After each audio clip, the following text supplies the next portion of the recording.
Itulah kenapa mereka amat sangat ingin mengambil tanah itu.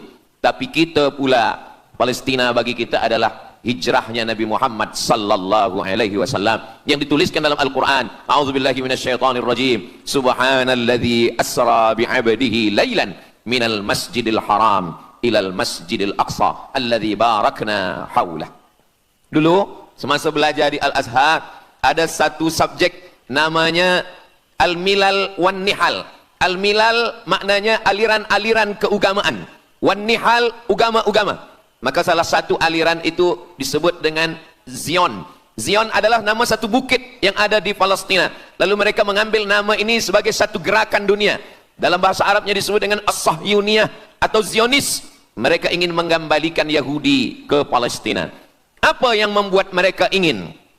Rupa-rupanya mereka meyakini bahwa mereka menunggu-nunggu seorang lelaki. Lelaki itu bernama Mesiah. Dalam bahasa mereka sebut dengan Mesiah. Dalam bahasa Arabnya adalah Al-Masih. Al-Masih diambil dari kata masaha. Masaha artinya disapu.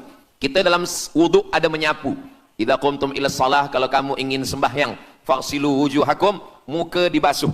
Wa aydiyakum ilal marafiq, tangan pun dibasuh hingga ke siku. Tapi kepala dengan telinga tidak dibasuh. Kepala dengan telinga disapu. Wamsahu biru'usikum, disapu. Jadi kenapa dia dikatakan Al-Masih? Kerana dua.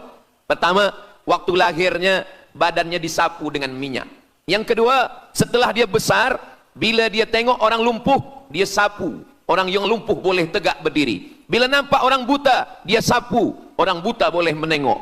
Bila nampak orang mati, dia sapu. Dan orang mati pun boleh tegak berdiri. Dia tunjuk tanah, ya ard umbuti, wahai tanah tumbuh tanaman. Dia tunjuk langit, ya sama imtiri, turunkan hujan. Dia tunjuk orang mati, ya mayyit qum, orang mati tegak berdiri. Maka dia disebut dengan Al-Masih. Tapi Al-Masih ini ada yang original. Itulah dia Al-Masih Isa anak Maryam alaihi salam. Tapi ada Al-Masih satu lagi. Macam Isa. Orang Arab bila ada mangkuk mereka sebut dengan wi'a. Kalau mangkuk ini emas, mereka katakan al-wi'a az-zahabi, mangkuk emas. Tapi kalau mangkuk ini dari perak, tapi dibalur dengan emas, mereka akan mengatakan al-wi'a al-mudajjal. Dia bukan emas, tapi dia nampak macam emas, maka dia namanya mudajjal. Begitu juga dengan Al-Masih ini. Al-Masih yang betul-betul Al-Masih, dia adalah Al-Masih Isa anak Maryam. Tapi ada yang macam Al-Masih, bentuknya macam Al-Masih, macam mukjizat Al-Masih, tapi dia bukan Al-Masih. Itulah dia Al-Masih Ad-Dajjal. Sebenarnya mereka sedang menunggu Al-Masih Ad-Dajjal. Kita pula sebelum salam kita minta perlindungan kepada Allah dari Al-Masih Ad-Dajjal. Allahumma inni a'udzubika min adzabi jahannam wa min adzabil qabri wa min fitnatil mahya wal mamat wa min syarri fitnatil masihid Dajjal. Kita minta tolong pada Allah supaya jauh daripada Dajjal. Mereka menunggu Dajjal. Kenapa mereka ingin menunggu Dajjal? Sebab menurut mereka, bila Al-Masih Dajjal ini datang, maka nanti kambing akan berdamai dengan serigala. Semua akan hidup tenang. Dan mereka akan menjadi penguasa dunia. Selain daripada Yahudi Israel adalah ghaim. Ghaim adalah keledai tunggangan. Jadi sebenarnya, sesiapa saja pun yang bukan Yahudi, dia hanya akan menjadi keledai. Dan mereka ini adalah agama yang juga sebagai suku bangsa, yang juga sebagai sebuah negeri. Kita Islam, agama kita, tapi bangsa kita Melayu. Dan kita tinggal duduk, ada Melayu di Sumatera, ada Melayu di Semenanjung, ada Melayu di Kalimantan, Borneo. Melayu tersebar di beberapa negara. Tapi Yahudi tiga. Yahudi sebagai agama, Yahudi sebagai bangsa, Yahudi sebagai negeri. Mereka ingin mewujudkan ketiga-tiga ini menjadi satu. Kami bangsa Yahudi, kami agama Yahudi, dan kami punya negeri Yahudi. Itulah keinginan mereka. Maka mereka sedang menantikan raja mereka. Raja mereka adalah Al-Masih Ad-Dajjal. Dan Al-Masih Ad-Dajjal ini akan turun kalau syarat-syarat ini mereka penuhi. Kata Syekh Fargallah dalam subjek Al-Milal wan Nihal. Maka yang pertama diminta oleh Al-Masih Ad-Dajjal ini adalah semua Yahudi kembali kepada bumi Israel. Mereka mengatakan itu bumi punya dia dan semua akan kembali. Rupa-rupanya mereka tiada punya negeri. Sama macam nasib orang Kurdi. Kurdi ada di Turki, Kurdi ada di Irak, Kurdi ada di beberapa belahan bumi. Syekh Amin Al-Kurdi, mursyid tarekat Naqsabandiyah di Mesir, orang Kurdi, tapi duduk di Mesir. Syekh Muhammad Said Ramadan Al-Buti, orang Kurdi, tapi duduk di Suriah. Salahuddin Al-Ayyubi, orang Kurdi, tapi dia raja di Mesir. Mereka pun di seluruh dunia ada, tapi mereka tak ada punya negeri. Maka mereka ingin mengambil Palestina, mereka ingin kembali ke negeri yang menurut mereka inilah adalah hadiah daripada Tuhan, kerana Tuhan kalah bertembung, bertarung dengan nenek moyang mereka bernama Israel menurut hikayat mereka. Yang ini semuanya adalah asatirul awalin, hanya dongeng-dongeng nenek moyang mereka zaman silam. Lalu kemudian datanglah Theodor Herzl menghadap kepada Sultan Abdul Hamid, Sultan Turki. Mereka ingin membayar dengan ratusan keping emas. Apa kata Sultan Abdul Hamid? Dulu Palestina itu diambil dengan darah dan nyawa, maka saya tidak akan memberikannya dengan emas. Lalu kemudian apa yang terjadi? Mereka menghalau Sultan Abdul Hamid dengan seorang lelaki bernama Mustafa Kemal Ataturk. Lalu kemudian hilanglah khilafah Islamiyah. Ketika khilafah Islamiyah tahun 1924 ini jatuh, hilang, tumbang, maka ketika itu umat Islam tidak lagi ada pelindung. Dan ketika itulah mereka mengambil Palestina. Mereka merebut, mereka mengambil, seperti yang dikatakan Sayyidina Muhammad sallallahu alaihi wasallam, kamu akan diperebutkan seperti makanan yang ada di atas meja makan. Satu mengambil kakinya, satu merebut kepalanya, satu mengambil dadanya, dan tercabik-cabik, dicakar, dimakan, dipotong. Tak ada satu pun yang peduli. Alhamdulillah, kita malam ini masih peduli. Kita sedang mengajarkan kepada belia-belia, kita sedang mengajarkan kepada pemuda-pemuda Islam. Mudah-mudahan sampai anak cucu kita sampai hari kiamat masih lagi peduli kepada Palestina, insyaAllah. Allahu Akbar. Semua Yahudi kembali ke Palestina. Maka sekarang mereka sudah berkumpul. Berapa jumlah mereka? 9 juta Yahudi sudah berada di Palestina. Itu syarat supaya Al-Masih itu turun. Sebab Al-Masih tidak mahu turun kalau Yahudi-Yahudi ini tidak kembali ke Palestina menurut mereka. Maka Yahudi dari Rusia kembali, Yahudi yang ada dari Amerika kembali semuanya. Dari mulai tahun 1946 sampailah hari ini 2025, tahun hadapan 2026, 80 tahun lamanya mereka sudah berkumpul menunggu kedatangan Al-Masih dengan cara berkumpul. Dan mereka yang datang ini hanya keturunan Yahudi dari puak ibunya saja. Yahudi ini tidak menerima dari puak ayah. Jadi kalau ada ayahnya Yahudi, emaknya tak Yahudi, dia tiada diterima. Sebab mereka guna dari puak ibu. Maka bila ibunya Yahudi, maka dia akan diterima. Ada satu Yahudi yang tidak diterima, Yahudi Falasha dari Afrika. Yahudi Falasha ini datang, mereka dari Ethiopia, mereka menyeberang ke Sudan, dari Sudan mereka masuk ke Mesir, dan mereka datang ke Palestina. Mereka pun nak masuk juga, tapi mereka tertolak. Sebab dia mengaku Yahudi, tapi kulit dia hitam. Saya tak tahu di tempat kita, tapi di tempat saya banyak juga Yahudi, namanya Yahudi pesek. Kulit dia hitam, hidung dia pesek, tapi otak dia Yahudi. Ini lebih berbahaya lagi. Mereka menyebarkan kebencian. Jadi sebenarnya Yahudi adalah makhluk yang paling unsuri, rasisme. Mereka tiada menerima selain daripada Yahudi. Siapapun yang datang ingin mengaku orang Yahudi, kalau ditengok nasabnya tidak sesuai daripada ibu, dia tidak akan diterima. Sedarlah wahai orang yang membela-bela Yahudi. Wahai orang yang membela Yahudi, kalau kamu bukan Yahudi, maka kamu tidak akan diterima, kerana Yahudi adalah agama, Yahudi adalah bangsa, dan Yahudi adalah negeri. Mereka ingin mewujudkan ini. Maka berdatanganlah Yahudi beramai-ramai, lalu mereka pun turun ke Palestina. Sampai hari ini mereka terus berdatangan. Lalu kemudian yang kedua, syarat Yahudi didatangi oleh Al-Masih, Mesias, mereka mesti menanam tanaman yang hijau. Jadi kalau mereka bayangkan, Al-Masih ini sedang berada di langit, dia selalu memandang ke bawah. Dia tengok, Yahudi dah berkumpul atau belum? Kalau berkumpul dia tak nak turun. Bila dah berkumpul semua ramai, baru dia turun. Dah berkumpul 5 juta, dia belum juga turun. Dah berkumpul 9 juta, dia belum juga turun. Rupanya yang kedua, dia ingin supaya tanah Palestina itu hijau. Bila nanti dah hijau semua, baru dia turun. Dan tanaman yang hijau itu pun dia yang memilihkan tanamannya. Tanamannya adalah yang disebutkan Nabi 14 abad silam, Syajaratul Gharqad. Nanti semua akan membela umat Islam. Sampai-sampai batu berkata, apa kata batu? Ya abdallah, wahai hamba Allah, hadza Yahudi khalfi, ini di belakang saya ada Yahudi, faktulhu, bunuhlah dia. Kata Nabi, jangankan manusia, batu pun membela umat Islam. Batu akan berkata, ya abdallah, wahai hamba Allah, hadza Yahudi, ini di belakang saya ada Yahudi, faktulhu, bunuh dia. Tapi ada satu yang membela mereka. Siapa dia? Syajaratul gharqad, pokok kayu gharqad. Allah menunjukkan sampai hari ini mereka menanam pokok gharqad ini. Saya belajar ke Mesir tahun 1998. Musim panas tahun 1999, saya pergi ke satu kawasan bernama Aris. Selepas itu pergi ke sebuah kota, kota ini bernama Rafah. Rafah ini dibagi dua, setengah diambil oleh Yahudi, setengah lagi diambil oleh Mesir. Dari sempadan ini kita boleh menengok hijau. Lalu saya pun bertanya kepada ulama yang mendampingi kami, Tuan Syekh, itu pokok apa yang hijau? Kata Syekh, itulah pokok yang disebutkan Nabi Muhammad sallallahu alaihi wasallam. Pokok itu bernama Syajaratul Gharqad, dan mereka memang menanam pokok itu sekarang. Supaya apa? Supaya Al-Masih menengok dari atas, bila dia tengok dah hijau, dia pun akan turun menurut keyakinan Yahudi. Yahudi sudah berkumpul 9 juta orang. Pokok Gharqad sudah ditanam, sudah. Ada lagi. Apa dia? Mesti menghancurkan Babilonia. Babilonia adalah raja yang dulu menghancurkan kerajaan Yahudi. Nama rajanya Nebukadnezar. Nebukadnezar dari Babilonia menghancurkan kerajaan Yahudi. Maka Yahudi ini pendendam. Orang yang paling dendam di atas dunia ini adalah Yahudi.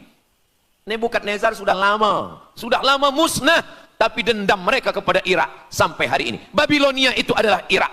Maka siapapun yang menjadi penguasa, pasti mereka akan perintahkan untuk menghantam Irak. Dari mula George Bush sampailah sekarang, Irak selalu dihantam.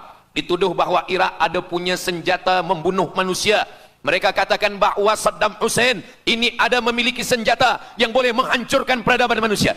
Akhirnya mereka membunuh Saddam Hussein. Apa yang terjadi? Sampai hari ini Saddam Hussein tiada memiliki apapun untuk menghancurkan umat manusia. Jadi sebenarnya adalah ini agenda daripada Yahudi. Mereka ingin menghancurkan Babilonia, dan Babilonia itu adalah Irak pada zaman modern sekarang ini. Setiap penguasa-penguasa pasti menghancurkan Irak, sebab mereka amat sangat benci dan dendam kesumat kepada Irak. Ada buku judulnya Al-Yahud fi Masr, fi Misr, orang Yahudi di Mesir. Lalu kemudian seorang jenderal Yahudi bernama Musa Dayan. Musa Dayan buta matanya sebelah. Lalu Musa Dayan ini meminta kepada Presiden Prancis bernama De Gaulle. Lalu De Gaulle pun menelpon Presiden Mesir bernama Anwar Sadat. Bukunya ada, saya simpan di rumah. Dia katakan bahwa kepada Anwar Sadat, wahai Tuan Presiden Anwar Sadat, ini mami yang ada di Museum Mesir Kaherah itu sedang sakit. Jadi untuk menyehatkannya mesti dibawa ke Prancis, ke Paris. Lalu disediakanlah pesawat terbang untuk membawa mami ini. Dulu saya pernah dengar tazkirah Ustaz Azhar Idrus, jangan anak panggil mak mami, sebab mami itu inilah mami Fir'aun. Mami return. Ini mami ini sakit, maka dia mesti disihatkan, ada bakteri, maka dia mesti disihatkan, dibawa ke Paris, Prancis. Akhirnya diterbangkan pada masa Presiden Anwar Sadat. Dibawa ke hospital, sampai di hospital, rupa-rupanya Jenderal Musa Dayan yang buta sebelah sudah menunggu mami. Begitu mami Ramses II, Fir'aun sampai, dia terus meninju muka mami itu. Kenapa? Sebab dia dendam. Inilah yang dulu menghalau nenek moyang dia dari Mesir. Gila. Yahudi ini adalah orang-orang yang gila. Sampai hari ini, mereka punya dendam yang tak berkesudahan. Sampai mami yang sudah menjadi kering, kita pun menengoknya biasa-biasa saja. Tapi Musa Dayan melampiaskan dendam kesumat dia sampai pada masa Presiden Anwar Sadat, yang akhirnya Anwar Sadat pun mati terbunuh ditembak oleh Khalid Islambuli.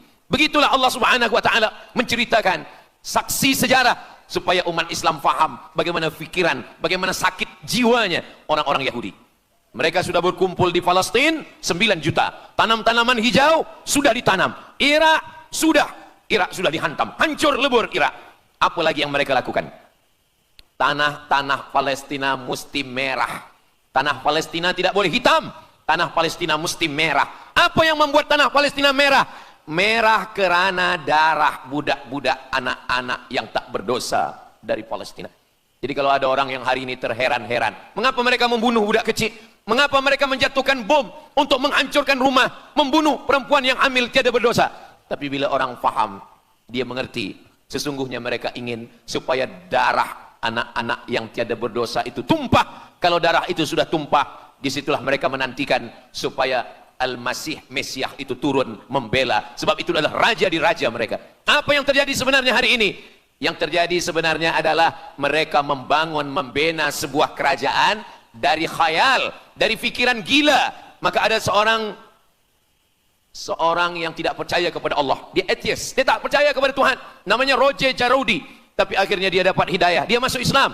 Selepas masuk Islam, dia tulis buku bahwa Israel, Yahudi mendirikan negara berdasarkan mitologi, berdasarkan khurafat, berdasarkan kisah-kisah bohong, dusta.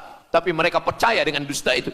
Lalu kemudian Roger Jarroudi ditangkap oleh pemerintah Prancis, dimasukkan ke dalam penjara. Bukunya diterjemahkan ke dalam bahasa Arab, diterjemahkan ke dalam bahasa Melayu. Roger Jarroudi, bagaimana orang Yahudi Israel membina kerajaan negara berdasarkan khayal, berdasarkan tipu, berdasarkan dusta, berdasarkan mitologi, berdasarkan asatirul awalin, dongeng-dongeng daripada nenek moyang mereka dulu. Lalu kemudian hari ini kita sudah menengok, darah itu sudah tumpah merata-rata di tanah Palestina. Masya Allah, sangat luar biasa kajian yang sudah disampaikan oleh guru kita.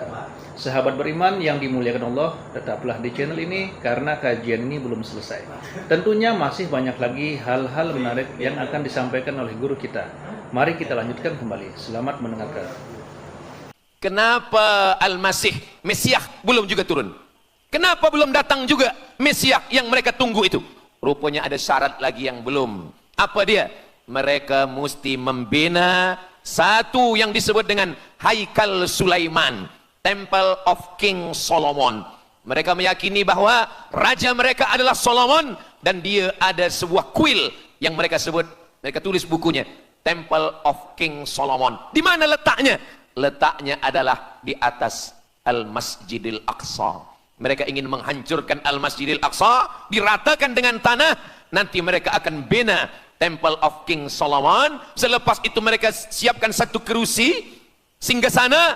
Selepas itu nanti barulah turun Al-Masih, Mesiah yang dijanjikan menurut mereka. Yang semuanya ini adalah dusta, bohong, tipu daripada Zionis, kerana mereka ingin menguasai dan mereka ingin membuat sebuah negara yang sangat besar, yang negara itu disebut dengan The Great Israelian, Israel Raya. Dia dari dua sungai. Biasanya orang membuat map itu rahasia. Map biasanya rahasia yang disimpan. Tapi orang Yahudi Israel, mereka buatkan mapnya di dalam bendera mereka. Kita membuat sesuatu yang rahasia kita simpan. Tapi mereka membuat satu garis biru di atas, satu lagi garis biru di bawah. Yang di atas itu adalah sungai Nil. Sungai Nil di atas. Dan yang di bawah itu adalah sungai Efrat.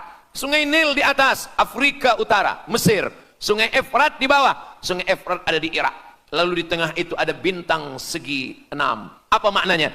Mereka ingin membina sebuah kerajaan yang luasnya dari Nil hingga ke Efrat. Itulah kenapa ketika mereka membuka embasi di Kairo, ketika Israel membina embasi di Kairo, ini Sungai Nil, ini bagian atas, ini bagian bawah. Kerajaan Mesir membagi embasi Israel tanah di bawah Sungai Nil. Mereka tidak mau. Mereka ingin membina embasi di atas Sungai Nil. Kenapa mereka tidak mau membina embasi di bawah Sungai Nil? Karena menurut mereka di bawah Sungai Nil adalah negeri kami.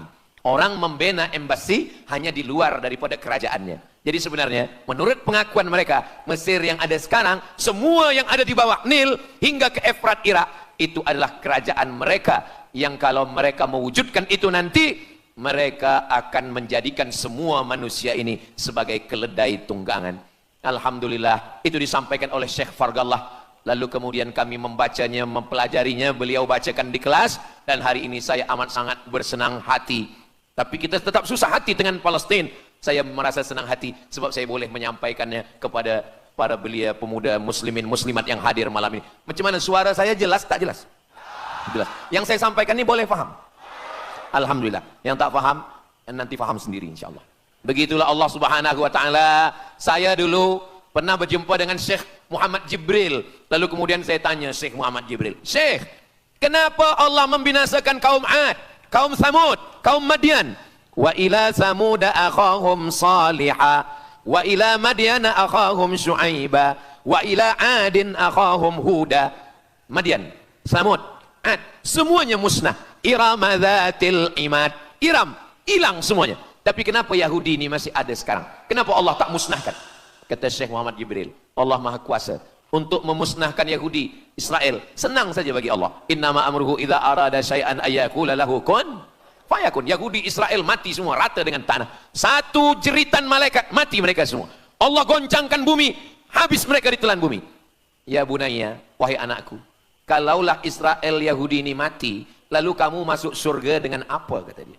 Sebenarnya Allah masih menyisakan Yahudi ini supaya kita berjuang. Sekarang ada umat Islam yang amat sangat lemah. Dia bukannya ikut berjuang, tapi melemahkan perjuangan orang. Bila ada umat Islam yang berkumpul beramai-ramai, solidariti tentang Palestin, dia berkata, katanya Allah Maha Kuasa, kenapa Allah tak binasakan? Dulu, arsalna alaihim tayran ababil, datang burung ababil, tarmihim bi'ijaratin min sijil. Mana ababil sekarang? Kenapa Allah tak kirimkan ababil? Saya pun pernah tanyakan ini kepada masyayikh. Syekh, kenapa Allah tak kirimkan ababil? Dulu, ketika Abdul Muttalib memegang kunci Ka'bah, masa itu tak ada orang beriman. Abdul Muttalib bersendirian.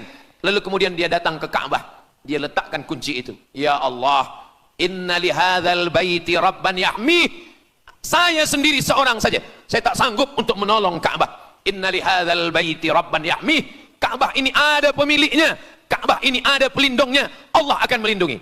Itulah mengapa Allah mengirimkan alam tara kaifa fa'ala rabbuka bi ashabil fil alam yaj'al kaidahum fi tadlil. Kenapa Allah kirimkan tayran ababil? Karena tidak ada orang beriman, hanya Abdul Muttalib sendiri. Tapi sekarang 2 miliar orang beriman yang bersyahadat asyhadu an la ilaha illallah wa asyhadu anna muhammadan rasulullah. Itulah kenapa Allah tidak mengirimkan tayran ababil. Itulah kenapa Allah tidak membuatkan goncangan. Itulah kenapa. Tapi sedikit banyak Allah mulai menurunkan pertolongannya. Kalau sudah datang pertolongan Allah Subhanahu wa taala, idza jaa nasrullah, kalau sudah datang pertolongan Allah, idza jaa nasrullah wal fath, kemenangan. Wa ra'aitan nasa yadkhuluna fi dinillahi afwaja. Insyaallah, alaysa subuhu biqarib. Subuh tak lama lagi. Pertolongan Allah pasti datang. Nasrum minallah wa fathun qarib. Hasbunallah wa ni'mal wakil. Ni'mal maula wa ni'man nasir. Wala haula wala quwata illa billahil aliyil azim. Kalau kita seorang cikgu, kalau kita seorang ulama, sampaikanlah kepada umat. Sebagai seorang ayah, sampaikan kepada anak.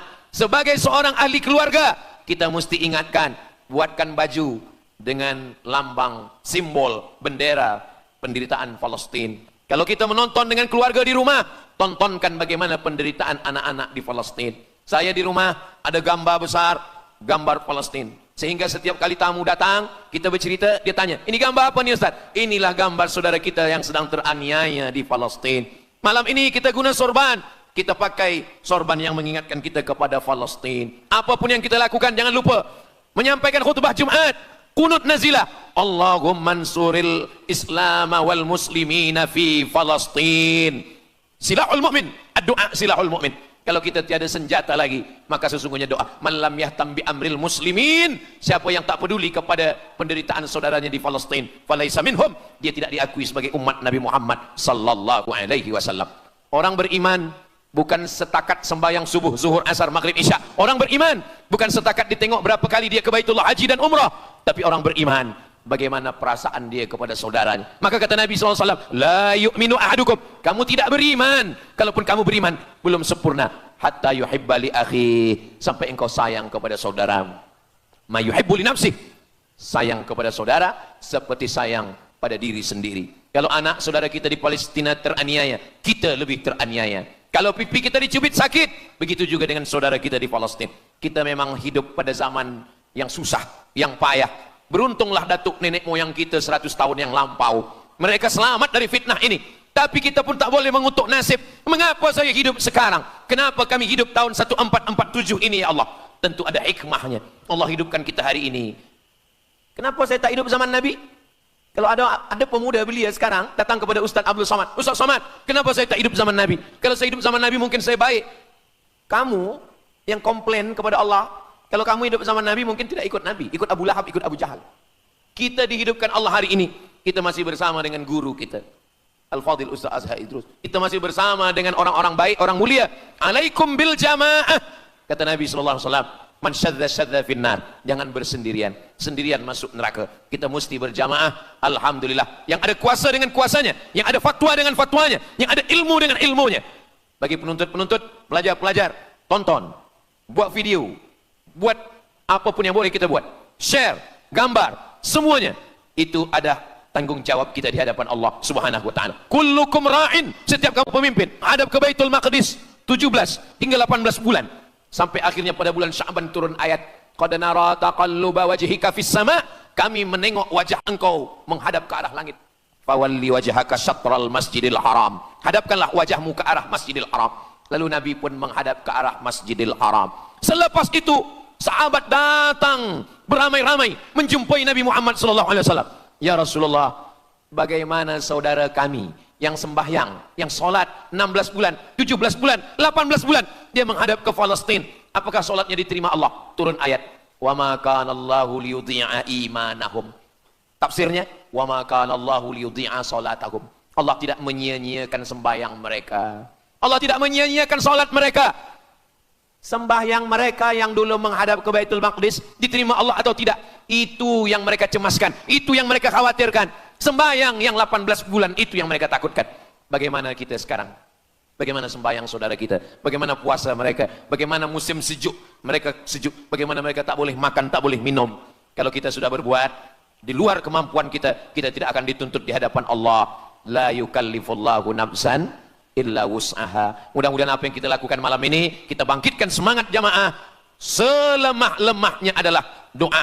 Selemah-lemah kekuatan orang beriman adalah melafazkan doa kepada Allah supaya Allah memberikan pertolongan. Tak ada yang susah bagi Allah Subhanahu wa taala. Itulah yang boleh Al-Faqir sampaikan pada malam hari ini, solidariti kita tentang Palestina. Mudah-mudahan ada manfaatnya. Banyak cakap kata yang tak berkenan di hati, menyinggung perasaan. Saya memohon maaf, beribu-ribu maaf. Mudah-mudahan yang kita lakukan malam ini diridhoi Allah Subhanahu wa taala dan boleh kita bawa bekal menghadap Allah. Bila kita mati ditanya oleh Allah, inilah jawaban kita. Kami sudah berkumpul, kami sudah bangkitkan semangat, kami sudah berdoa, kami sudah menjelaskan bagaimana jahatnya Yahudi di Palestina. Akhirnya saya tutup dengan pantun penutup, menangkap puyuh di Bukit Selasih. Thank you dan terima kasih.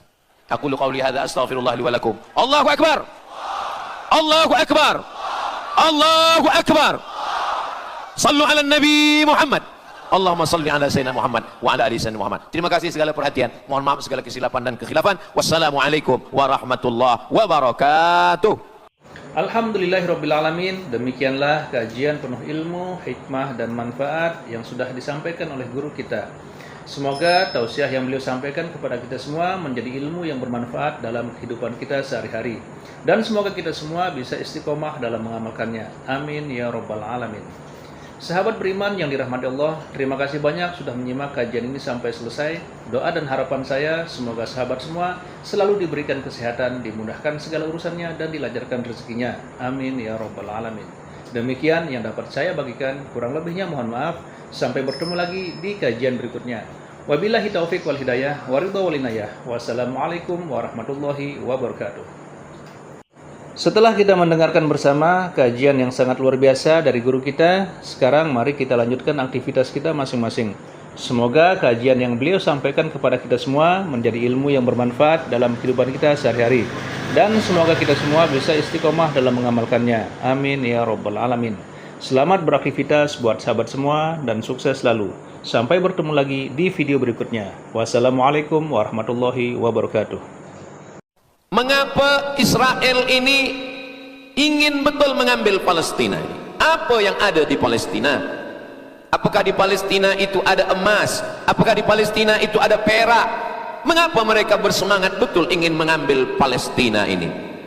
Pada tahun 2007, Al-Faqir Abdul Samad, saya menterjemah satu buku berbahasa Arab, judulnya Tarikh Ad-Diyanah Al-Yahudiyah, ditulis oleh seorang ulama daripada Al-Iskandariyah, Mesir. Di situ dia bagi satu jawaban. Kenapa orang Israel itu amat sangat menginginkan Palestina? Rupanya ada seorang bernama Israel. Israel maknanya dua. Isra abdun, el bahasa Hebrew language, bahasa Ibrani. El artinya Tuhan, Israel artinya hamba Tuhan. Tapi mereka punya makna yang kedua. Israel artinya al-musari' lillah. Al-musari' lillah, orang yang bergulat, orang yang mengalahkan Tuhan. Rupanya Tuhan pernah kalah. Bismillahirrahmanirrahim. Assalamualaikum warahmatullahi wabarakatuh. Alhamdulillahirabbil alamin, wassalatu wassalamu ala Rasulillah wa ala alihi wa sahbihi wa mawalah, amma ba'du. Sahabat beriman yang dimuliakan Allah, syukur alhamdulillah kita bertemu lagi di channel ini. Pada kesempatan yang berbahagia ini, mari sejenak kita luangkan waktu kita untuk bersama-sama menyimak kajian yang akan disampaikan oleh guru kita. Tentunya banyak sekali ilmu, hikmah, dan manfaat yang bisa kita jadikan pelajaran dalam kehidupan kita sehari-hari. Penasaran siapa beliau? Mari kita simak bersama. Selamat mendengarkan. Dan ketika Tuhan kalah, lalu Tuhan memberikan hadiah satu petak tanah. Dan tanah itu adalah tanah Palestina menurut mereka. Jadi mereka meyakini bahwa ketika Tuhan dikalahkan oleh Israel, maka hadiahnya adalah bumi Palestina. Itulah kenapa mereka amat sangat ingin mengambil tanah itu. Tapi kita pula, Palestina bagi kita adalah hijrahnya Nabi Muhammad sallallahu alaihi wasallam yang dituliskan dalam Al-Qur'an. A'udzubillahi minasyaitonir rajim. Subhanalladzi asra bi'abdihi lailan minal masjidil haram ilal masjidil aqsa alladzi barakna haulah. Dulu semasa belajar di Al-Azhar ada satu subjek namanya al-milal wan nihal. Al-milal maknanya aliran-aliran keagamaan, wan nihal agama-agama. Maka salah satu aliran itu disebut dengan Zion. Zion adalah nama satu bukit yang ada di Palestina. Lalu mereka mengambil nama ini sebagai satu gerakan dunia. Dalam bahasa Arabnya disebut dengan As-Sahyuniyah atau Zionis. Mereka ingin mengembalikan Yahudi ke Palestina. Apa yang membuat mereka ingin? Rupa-rupanya mereka meyakini bahwa mereka menunggu-nunggu seorang lelaki. Lelaki itu bernama Mesiah. Dalam bahasa mereka sebut dengan Mesiah. Dalam bahasa Arabnya adalah Al-Masih. Al-Masih diambil dari kata masaha. Masaha artinya disapu. Kita dalam wudhu ada menyapu.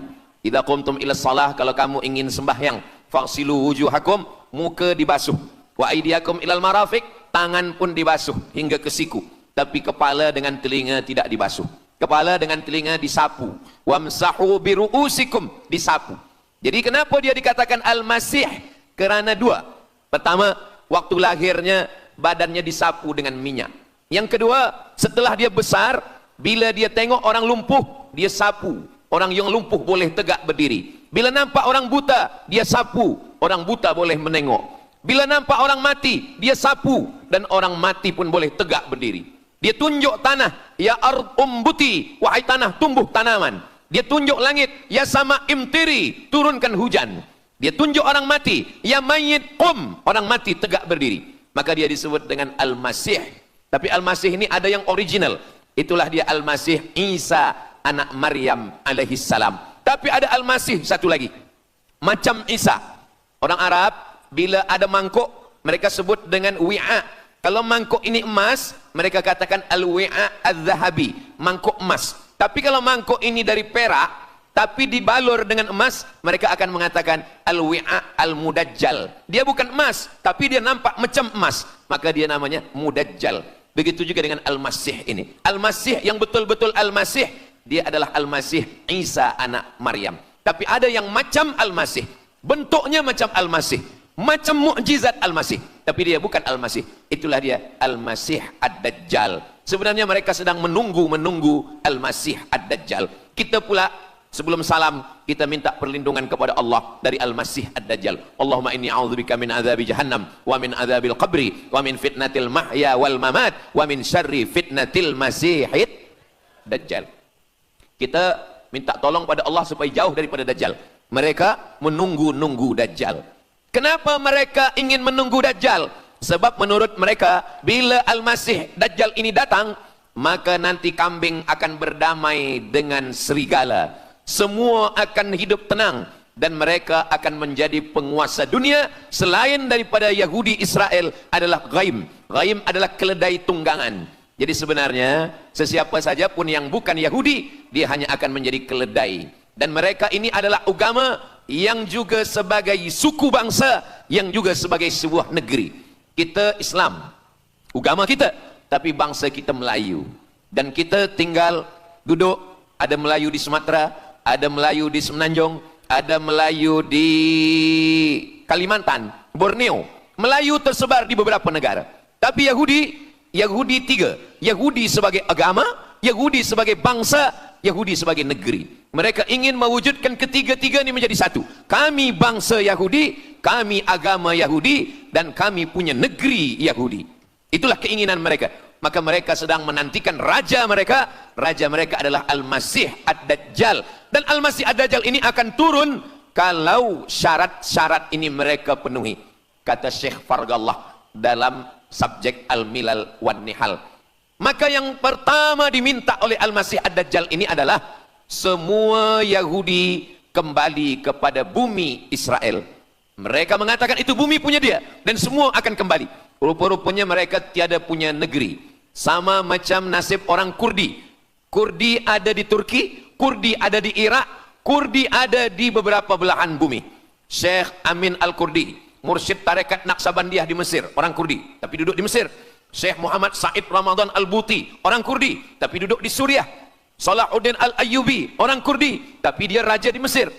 Mereka pun di seluruh dunia ada, tapi mereka tak ada punya negeri. Maka mereka ingin mengambil Palestina, mereka ingin kembali ke negeri yang menurut mereka inilah adalah hadiah daripada Tuhan, kerana Tuhan kalah bertembung, bertarung dengan nenek moyang mereka bernama Israel menurut hikayat mereka. Yang ini semuanya adalah asatirul awalin, hanya dongeng-dongeng nenek moyang mereka zaman silam.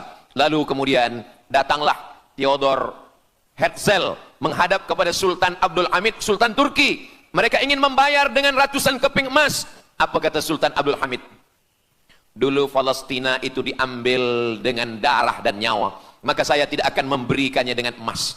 Lalu kemudian apa yang terjadi? Mereka menghalau Sultan Abdul Hamid dengan seorang lelaki bernama Mustafa Kemal Ataturk. Lalu kemudian hilanglah khilafah Islamiyah. Ketika khilafah Islamiyah tahun 1924 ini jatuh, hilang, tumbang, maka ketika itu umat Islam tidak lagi ada pelindung. Dan ketika itulah mereka mengambil Palestina. Mereka merebut, mereka mengambil, seperti yang dikatakan Sayyidina Muhammad sallallahu alaihi wasallam, kamu akan diperebutkan seperti makanan yang ada di atas meja makan. Satu mengambil kakinya, satu merebut kepalanya, satu mengambil dadanya, dan tercabik-cabik, dicakar, dimakan, dipotong. Tak ada satu pun yang peduli. Alhamdulillah, kita malam ini masih peduli. Kita sedang mengajarkan kepada belia-belia, kita sedang mengajarkan kepada pemuda-pemuda Islam. Mudah-mudahan sampai anak cucu kita sampai hari kiamat masih lagi peduli kepada Palestina, insya-Allah. Allahu Akbar.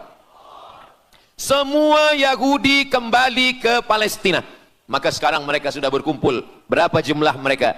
9 juta Yahudi sudah berada di Palestina. Itu syarat supaya Al-Masih itu turun. Sebab Al-Masih tidak mahu turun kalau Yahudi-Yahudi ini tidak kembali ke Palestina menurut mereka. Maka Yahudi dari Rusia kembali, Yahudi yang ada dari Amerika kembali semuanya. Dari mulai tahun 1946 sampailah hari ini 2025, tahun hadapan 2026, 80 tahun lamanya mereka sudah berkumpul menunggu kedatangan Al-Masih dengan cara berkumpul. Dan mereka yang datang ini hanya keturunan Yahudi dari puak ibunya saja. Yahudi ini tidak menerima dari puak ayah.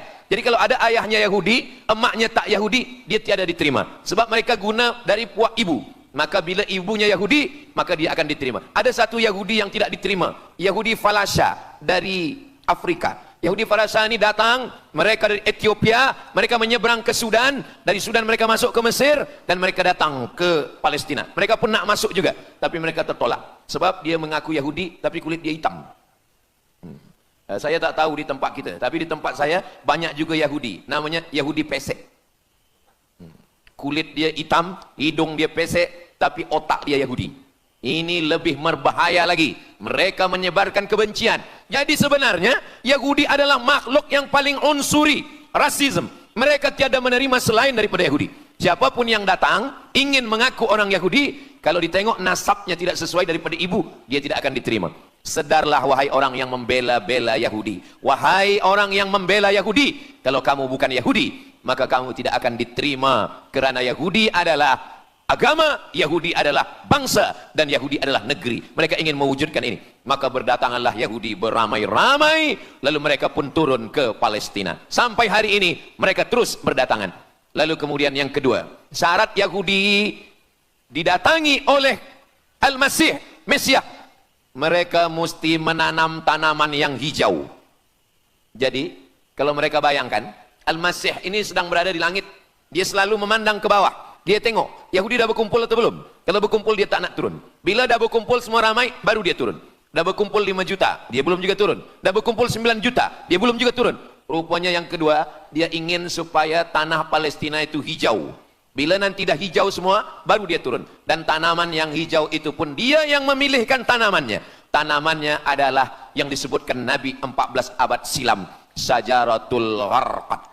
Nanti semua akan membela umat Islam. Sampai-sampai batu berkata, apa kata batu? Ya abdallah, wahai hamba Allah, hadza Yahudi khalfi, ini di belakang saya ada Yahudi, faktulhu, bunuhlah dia. Kata Nabi, jangankan manusia, batu pun membela umat Islam. Batu akan berkata, ya abdallah, wahai hamba Allah, hadza Yahudi, ini di belakang saya ada Yahudi, faktulhu, bunuh dia. Tapi ada satu yang membela mereka. Siapa dia? Syajaratul Gharqad, pokok kayu Gharqad. Allah menunjukkan sampai hari ini mereka menanam pokok Gharqad ini. Saya belajar ke Mesir tahun 1998. Musim panas tahun 1999, saya pergi ke satu kawasan bernama Aris. Selepas itu pergi ke sebuah kota, kota ini bernama Rafah. Rafah ini dibagi dua, setengah diambil oleh Yahudi, setengah lagi diambil oleh Mesir. Dari sempadan ini kita boleh menengok hijau. Lalu saya pun bertanya kepada ulama yang mendampingi kami, Tuan Syekh, itu pokok apa yang hijau? Kata Syekh, itulah pokok yang disebutkan Nabi Muhammad sallallahu alaihi wasallam. Pokok itu bernama Syajaratul Gharqad, dan mereka memang menanam pokok itu sekarang. Supaya apa? Supaya Al-Masih menengok dari atas, bila dia tengok dah hijau, dia pun akan turun menurut keyakinan Yahudi. Yahudi sudah berkumpul 9 juta orang. Pokok Gharqad sudah ditanam, sudah. Ada lagi, apa dia? Mesti menghancurkan Babilonia. Babilonia adalah raja yang dulu menghancurkan kerajaan Yahudi. Nama rajanya Nebukadnezar. Nebukadnezar dari Babilonia menghancurkan kerajaan Yahudi. Maka Yahudi ini pendendam. Orang yang paling dendam di atas dunia ini adalah Yahudi. Nebukadnezar sudah lama musnah, tapi dendam mereka kepada Irak sampai hari ini. Babilonia itu adalah Irak. Maka siapapun yang menjadi penguasa, pasti mereka akan perintahkan untuk menghantam Irak. Dari mula George Bush sampailah sekarang, Irak selalu dihantam. Dituduh bahwa Irak ada punya senjata membunuh manusia. Mereka katakan bahwa Saddam Hussein ini ada memiliki senjata yang boleh menghancurkan peradaban manusia. Akhirnya mereka membunuh Saddam Hussein. Apa yang terjadi? Sampai hari ini Saddam Hussein tiada memiliki apapun untuk menghancurkan umat manusia. Jadi sebenarnya adalah ini agenda daripada Yahudi. Mereka ingin menghancurkan Babilonia, dan Babilonia itu adalah Irak pada zaman modern sekarang ini. Setiap penguasa-penguasa pasti menghancurkan Irak, sebab mereka amat sangat benci dan dendam kesumat kepada Irak. Ada buku judulnya Al-Yahud fi Masr, fi Misr, orang Yahudi di Mesir. Lalu kemudian seorang jenderal Yahudi bernama Musa Dayan. Musa Dayan buta matanya sebelah. Lalu Musa Dayan ini meminta kepada Presiden Prancis bernama De Gaulle. Lalu De Gaulle pun menelpon Presiden Mesir bernama Anwar Sadat. Bukunya ada, saya simpan di rumah. Dia katakan bahwa kepada Anwar Sadat, wahai Tuan Presiden Anwar Sadat, ini mami yang ada di Museum Mesir Kaherah itu sedang sakit. Jadi untuk menyehatkannya mesti dibawa ke Prancis, ke Paris. Lalu disediakanlah pesawat terbang untuk membawa mami ini. Dulu saya pernah dengar tazkirah Ustaz Azhar Idrus, jangan anak panggil mak mami, sebab mami itu inilah mami Fir'aun. Mami return. Ini mami ini sakit, maka dia mesti disehatkan, ada bakteri, maka dia mesti disehatkan, dibawa ke Paris, Prancis. Akhirnya diterbangkan pada masa Presiden Anwar Sadat. dibawa ke hospital. Sampai di hospital, rupa-rupanya Jenderal Musa Dayan yang buta sebelah sudah menunggu Mami. Begitu Mami Ramses II, Fir'aun sampai, dia terus meninju muka Mami itu. Kenapa? Sebab dia dendam. Inilah yang dulu menghalau nenek moyang dia dari Mesir. Gila. Yahudi ini adalah orang-orang yang gila. Sampai hari ini, mereka punya dendam yang tak berkesudahan. Sampai Mami yang sudah menjadi kering, kita pun menengoknya biasa-biasa saja. Tapi Musa Dayan melampiaskan dendam kesumat dia sampai pada masa Presiden Anwar Sadat, yang akhirnya Anwar Sadat pun mati terbunuh ditembak oleh Khalid Islambuli. Begitulah Allah Subhanahu wa taala menceritakan saksi sejarah supaya umat Islam faham bagaimana pikiran, bagaimana sakit jiwanya orang-orang Yahudi. Mereka sudah berkumpul di Palestina 9 juta. Tanam-tanaman hijau sudah ditanam. Irak sudah dihantam. Hancur lebur Irak. Apa lagi yang mereka lakukan? Tanah Palestina mesti merah. Tanah Palestina tidak boleh hitam. Tanah Palestina mesti merah. Apa yang membuat tanah Palestina merah? Merah kerana darah budak-budak, anak-anak yang tak berdosa dari Palestina. Jadi kalau ada orang yang hari ini terheran-heran, mengapa mereka membunuh budak kecil? Mengapa mereka menjatuhkan bom untuk menghancurkan rumah, membunuh perempuan yang hamil tiada berdosa? Tapi bila orang faham, dia mengerti. Sesungguhnya mereka ingin supaya darah anak-anak yang tiada berdosa itu tumpah. Kalau darah itu sudah tumpah, disitulah mereka menantikan supaya Al-Masih, Mesiah itu turun membela. Sebab itu adalah raja di raja mereka. Apa yang terjadi sebenarnya hari ini? Yang terjadi sebenarnya adalah mereka membangun, membina sebuah kerajaan dari khayal, dari fikiran gila. Maka ada seorang yang tidak percaya kepada Allah, dia atheist, dia tak percaya kepada Tuhan, namanya Roger Jarudi, tapi akhirnya dia dapat hidayah, dia masuk Islam. Selepas masuk Islam, dia tulis buku bahwa Israel Yahudi mendirikan negara berdasarkan mitologi, berdasarkan khurafat, berdasarkan kisah-kisah bohong, dusta, tapi mereka percaya dengan dusta itu. Lalu kemudian Roger Jarudi ditangkap oleh pemerintah Prancis, dimasukkan ke dalam penjara. Bukunya diterjemahkan ke dalam bahasa Arab, diterjemahkan ke dalam bahasa Melayu. Roger Jarudi, bagaimana orang Yahudi Israel membina kerajaan negara berdasarkan khayal, berdasarkan tipu, berdasarkan dusta, berdasarkan mitologi, berdasarkan asatirul awalin, dongeng-dongeng daripada nenek moyang mereka dulu. Lalu kemudian hari ini kita sudah menengok, darah itu sudah tumpah merata-rata di tanah Palestina. Masya Allah, sangat luar biasa kajian yang sudah disampaikan oleh guru kita. Sahabat beriman yang dimuliakan Allah, tetaplah di channel ini karena kajian ini belum selesai. Tentunya masih banyak lagi hal-hal menarik yang akan disampaikan oleh guru kita. Mari kita lanjutkan kembali. Selamat mendengarkan. Kenapa Al-Masih, Mesiah belum juga turun? Kenapa belum datang juga Mesiah yang mereka tunggu itu? Rupanya ada syarat lagi yang belum. Apa dia? Mereka mesti membina satu yang disebut dengan Haikal Sulaiman, Temple of King Solomon.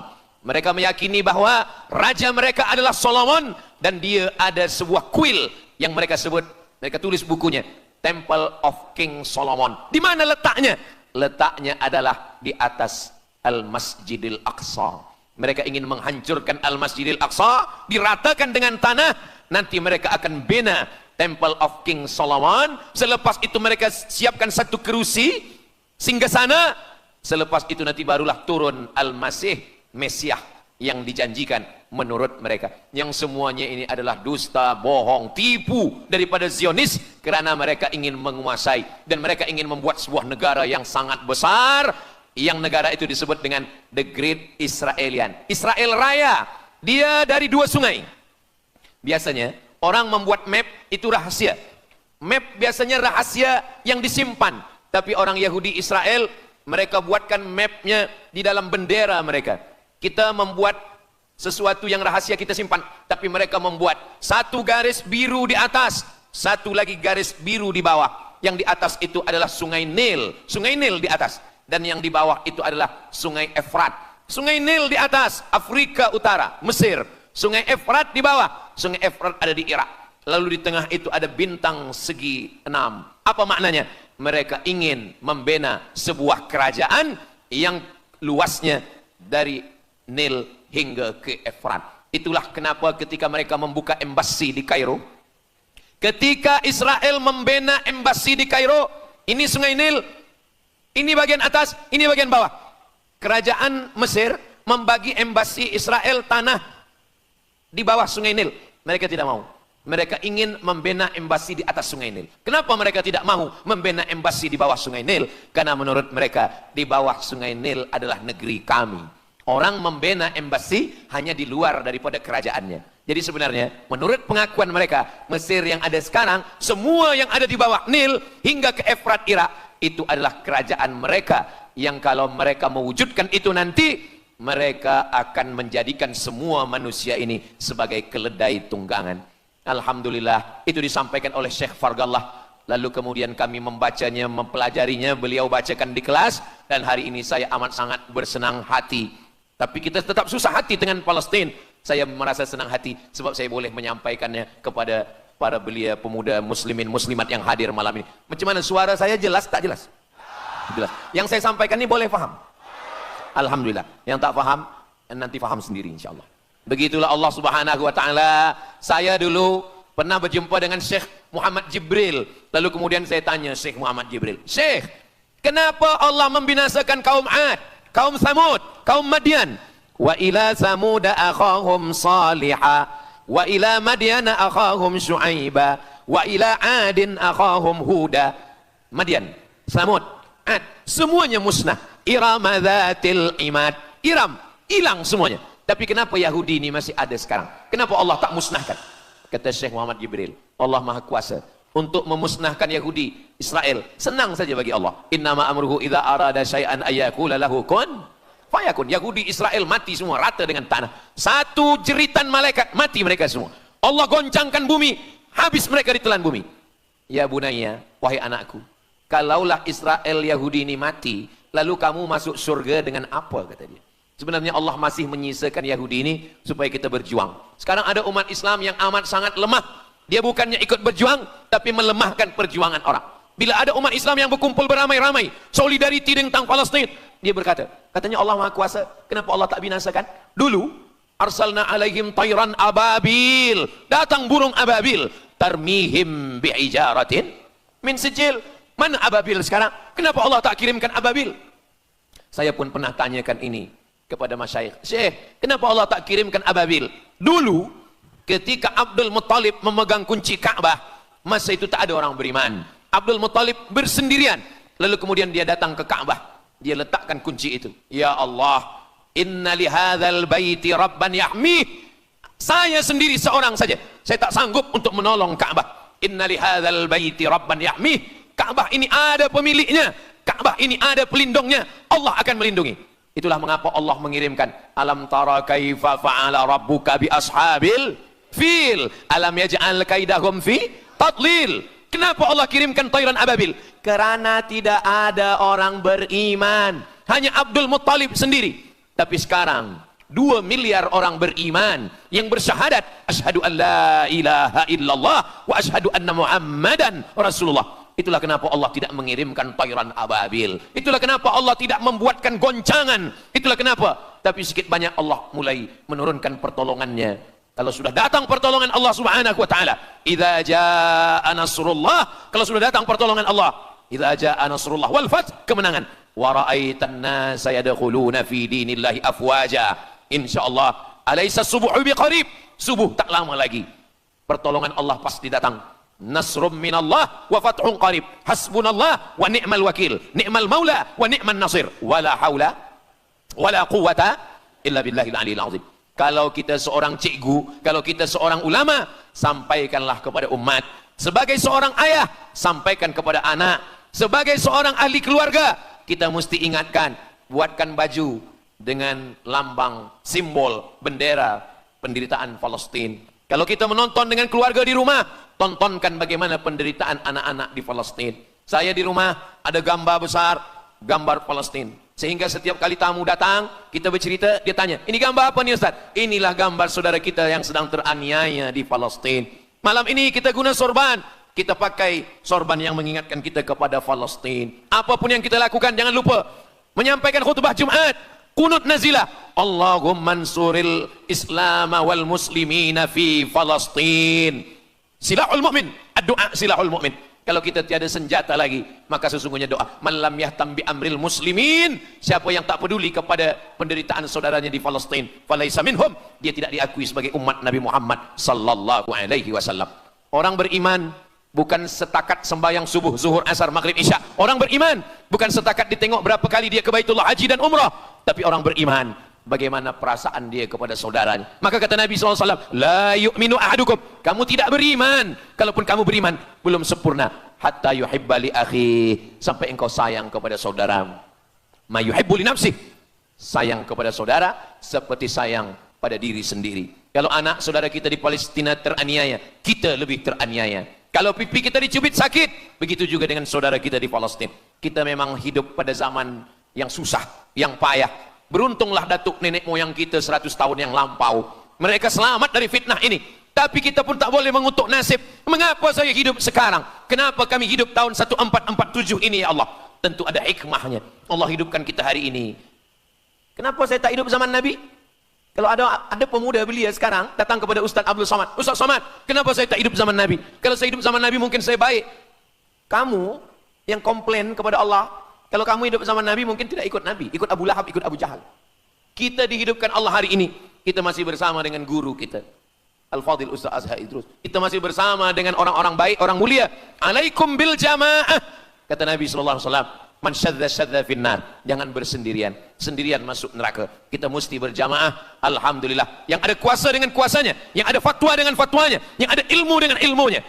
Bagi penuntut-penuntut, pelajar-pelajar, tonton, buat video, buat apapun yang boleh kita buat, share, gambar, semuanya itu ada tanggung jawab kita di hadapan Allah Subhanahu wa taala. Kullukum ra'in, setiap kamu pemimpin, hadap ke Baitul Maqdis 17 hingga 18 bulan. Sampai akhirnya pada bulan Sya'ban turun ayat, qad nara taqalluba wajhika fis sama', kami menengok wajah engkau menghadap ke arah langit. Fawalli wajhaka syatral masjidil haram, hadapkanlah wajahmu ke arah Masjidil Haram. Lalu Nabi pun menghadap ke arah Masjidil Haram. Selepas itu sahabat datang beramai-ramai menjumpai Nabi Muhammad SAW. Ya Rasulullah, bagaimana saudara kami yang sembahyang, yang solat 16 bulan, 17 bulan, 18 bulan, dia menghadap ke Palestina, apakah solatnya diterima Allah? Turun ayat, wa ma kana Allahu liyudhi'a imanahum. Tafsirnya, wa ma kana Allahu liyudhi'a salatahum. Allah tidak menyia-nyiakan sembahyang mereka, Allah tidak menyia-nyiakan solat mereka. Sembahyang mereka yang dulu menghadap ke Baitul Maqdis diterima Allah atau tidak, itu yang mereka cemaskan, itu yang mereka khawatirkan. Sembahyang yang 18 bulan itu yang mereka takutkan. Bagaimana kita sekarang?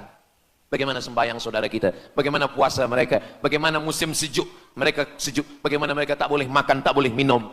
Kalau kita sudah berbuat di luar kemampuan kita, kita tidak akan dituntut di hadapan Allah. La yukallifullahu nafsan illa wus'aha. Mudah-mudahan apa yang kita lakukan malam ini, kita bangkitkan semangat jamaah. Selemah-lemahnya adalah doa. Selemah-lemah kekuatan orang beriman adalah melafazkan doa kepada Allah supaya Allah memberikan pertolongan. Tak ada yang susah bagi Allah Subhanahu wa taala. Itulah yang boleh Al-Fakir sampaikan pada malam hari ini, solidariti kita tentang Palestina. Mudah-mudahan ada manfaatnya. Banyak cakap kata yang tak berkenan di hati, menyinggung perasaan, saya memohon maaf, beribu-ribu maaf. Mudah-mudahan yang kita lakukan malam ini diridhai Allah Subhanahu wa taala dan boleh kita bawa bekal menghadap Allah. Bila kita mati ditanya oleh Allah, inilah jawaban kita. Kami sudah berkumpul, kami sudah bangkitkan semangat, kami sudah berdoa, kami sudah menjelaskan bagaimana jahatnya Yahudi di Palestina. Akhirnya saya tutup dengan pantun penutup, menangkap puyuh di Bukit Selasih. Thank you dan terima kasih.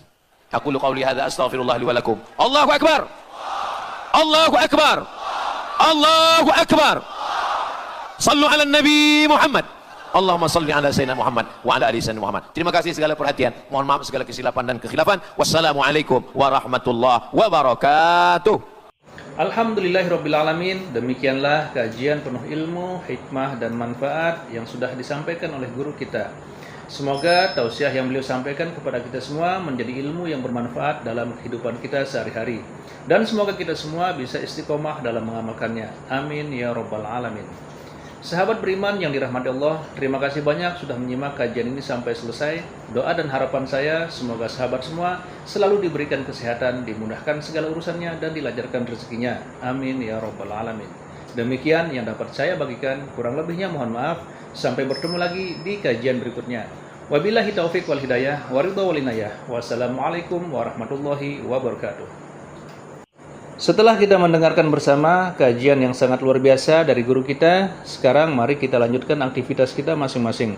Semoga kajian yang beliau sampaikan kepada kita semua menjadi ilmu yang bermanfaat dalam kehidupan kita sehari-hari.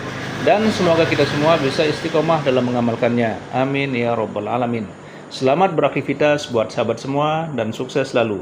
Sampai bertemu lagi di video berikutnya. Wassalamualaikum warahmatullahi wabarakatuh. Mengapa Israel ini ingin betul mengambil Palestina? Apa yang ada di Palestina? Apakah di Palestina itu ada emas? Apakah di Palestina itu ada perak? Mengapa mereka bersemangat betul ingin mengambil Palestina ini? Pada tahun 2007, Al-Faqir Abdul Samad, saya menterjemah satu buku berbahasa Arab, judulnya Tarikh Ad-Diyanah Al-Yahudiyah, ditulis oleh seorang ulama daripada Al-Iskandariyah, Mesir. Di situ dia bagi satu jawaban, kenapa orang Israel itu amat sangat menginginkan Palestina. Rupanya ada seorang bernama Israel. Israel maknanya dua, Isra Abdun, El bahasa Hebrew language, bahasa Ibrani. El artinya Tuhan, Israel artinya hamba Tuhan. Tapi mereka punya makna yang kedua. Israel artinya al-musari' lillah. Al-musari' lillah, orang yang bergulat, orang yang mengalahkan Tuhan. Rupanya Tuhan pernah kalah. Bismillahirrahmanirrahim. Assalamualaikum warahmatullahi wabarakatuh. Alhamdulillahirabbil alamin, wassalatu wassalamu ala Rasulillah wa ala alihi wa sahbihi wa mawalah, amma ba'du. Sahabat beriman yang dimuliakan Allah, syukur alhamdulillah kita bertemu lagi di channel ini. Pada kesempatan yang berbahagia ini, mari sejenak kita luangkan waktu kita untuk bersama-sama menyimak kajian yang akan disampaikan oleh guru kita. Tentunya banyak sekali ilmu, hikmah dan manfaat yang bisa kita jadikan pelajaran dalam kehidupan kita sehari-hari. Penasaran siapa beliau? Mari kita simak bersama. Selamat mendengarkan. Dan ketika Tuhan kalah, lalu Tuhan memberikan hadiah satu petak tanah, dan tanah itu adalah tanah Palestina menurut mereka. Jadi mereka meyakini bahwa ketika Tuhan dikalahkan oleh Israel, maka hadiahnya adalah bumi Palestina. Itulah kenapa mereka amat sangat ingin mengambil tanah itu. Tapi kita pula, Palestina bagi kita adalah hijrahnya Nabi Muhammad sallallahu alaihi wasallam yang dituliskan dalam Al-Qur'an. A'udzubillahi minasyaitonir rajim. Subhanalladzi asra bi'abdihi lailan minal masjidil haram ilal masjidil aqsa alladzi barakna haulah. Dulu semasa belajar di Al-Azhar ada satu subjek namanya Al-Milal wan Nihal. Al-Milal maknanya aliran-aliran keagamaan, wan Nihal agama-agama. Maka salah satu aliran itu disebut dengan Zion. Zion adalah nama satu bukit yang ada di Palestina. Lalu mereka mengambil nama ini sebagai satu gerakan dunia. Dalam bahasa Arabnya disebut dengan As-Sahyuniyah atau Zionis. Mereka ingin mengembalikan Yahudi ke Palestina. Apa yang membuat mereka ingin? Rupa-rupanya mereka meyakini bahwa mereka menunggu-nunggu seorang lelaki. Lelaki itu bernama Mesiah. Dalam bahasa mereka sebut dengan Mesiah. Dalam bahasa Arabnya adalah Al-Masih. Al-Masih diambil dari kata masaha.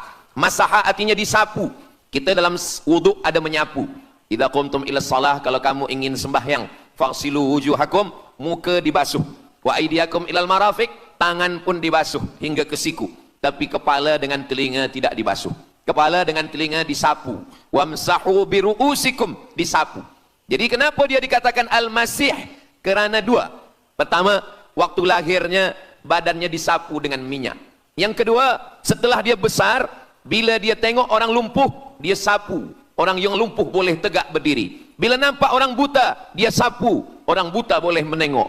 Bila nampak orang mati, dia sapu. Dan orang mati pun boleh tegak berdiri. Dia tunjuk tanah, ya ard umbuti, wahai tanah tumbuh tanaman. Dia tunjuk langit, ya sama imtiri, turunkan hujan. Dia tunjuk orang mati, ya mayyit qum, orang mati tegak berdiri. Maka dia disebut dengan Al-Masih. Tapi Al-Masih ini ada yang original.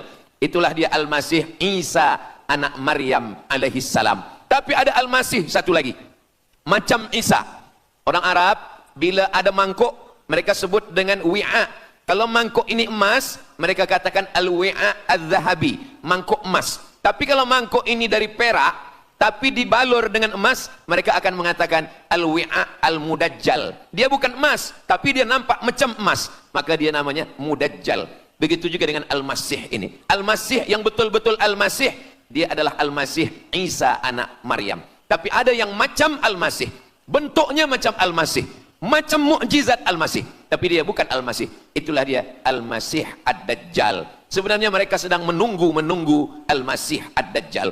Kita pula sebelum salam, kita minta perlindungan kepada Allah dari Al-Masih Ad-Dajjal. Allahumma inni a'udzubika min adzabi jahannam wa min adzabil qabri wa min fitnatil mahya wal mamat wa min syarri fitnatil masihid Dajjal.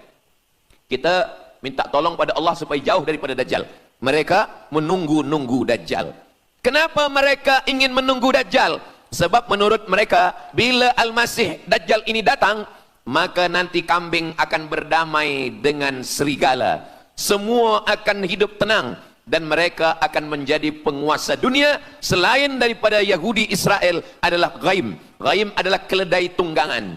Jadi sebenarnya sesiapa saja pun yang bukan Yahudi, dia hanya akan menjadi keledai. Dan mereka ini adalah agama yang juga sebagai suku bangsa, yang juga sebagai sebuah negeri. Kita Islam, agama kita, tapi bangsa kita Melayu. Dan kita tinggal duduk, ada Melayu di Sumatera, ada Melayu di Semenanjung, ada Melayu di Kalimantan, Borneo. Melayu tersebar di beberapa negara. Tapi Yahudi tiga. Yahudi sebagai agama, Yahudi sebagai bangsa, Yahudi sebagai negeri. Mereka ingin mewujudkan ketiga-tiga ini menjadi satu. Kami bangsa Yahudi, kami agama Yahudi, dan kami punya negeri Yahudi. Itulah keinginan mereka. Maka mereka sedang menantikan raja mereka. Raja mereka adalah Al-Masih Ad-Dajjal. Dan Al-Masih Ad-Dajjal ini akan turun kalau syarat-syarat ini mereka penuhi. Kata Syekh Fargallah dalam subjek Al-Milal wan Nihal. Maka yang pertama diminta oleh Al-Masih Ad-Dajjal ini adalah semua Yahudi kembali kepada bumi Israel. Mereka mengatakan itu bumi punya dia dan semua akan kembali. Rupa-rupanya mereka tiada punya negeri. Sama macam nasib orang Kurdi. Kurdi ada di Turki, Kurdi ada di Irak, Kurdi ada di beberapa belahan bumi. Syekh Amin Al-Kurdi, mursyid tarekat Naqsabandiyah di Mesir, orang Kurdi, tapi duduk di Mesir. Syekh Muhammad Said Ramadan Al-Buti, orang Kurdi, tapi duduk di Suriah. Salahuddin Al-Ayyubi, orang Kurdi, tapi dia raja di Mesir. Mereka pun di seluruh dunia ada, tapi mereka tak ada punya negeri. Maka mereka ingin mengambil Palestina, mereka ingin kembali ke negeri yang menurut mereka inilah adalah hadiah daripada Tuhan, kerana Tuhan kalah bertarung dengan nenek moyang mereka bernama Israel menurut hikayat mereka. Yang ini semuanya adalah asatirul awalin, hanya dongeng-dongeng nenek moyang mereka zaman silam. Lalu kemudian datanglah Theodor Herzl menghadap kepada Sultan Abdul Hamid, Sultan Turki. Mereka ingin membayar dengan ratusan keping emas. Apa kata Sultan Abdul Hamid? Dulu Palestina itu diambil dengan darah dan nyawa, maka saya tidak akan memberikannya dengan emas. Lalu kemudian apa yang terjadi? Mereka menghalau Sultan Abdul Hamid dengan seorang lelaki bernama Mustafa Kemal Ataturk. Lalu kemudian hilanglah khilafah Islamiyah. Ketika khilafah Islamiyah tahun 1924 ini jatuh, hilang, tumbang, maka ketika itu umat Islam tidak lagi ada pelindung.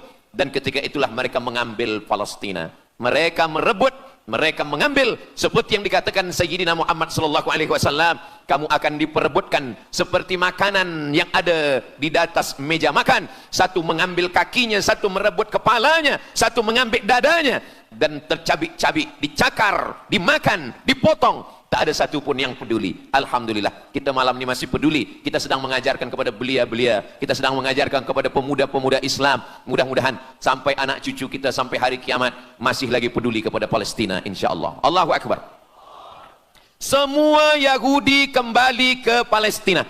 Maka sekarang mereka sudah berkumpul. Berapa jumlah mereka?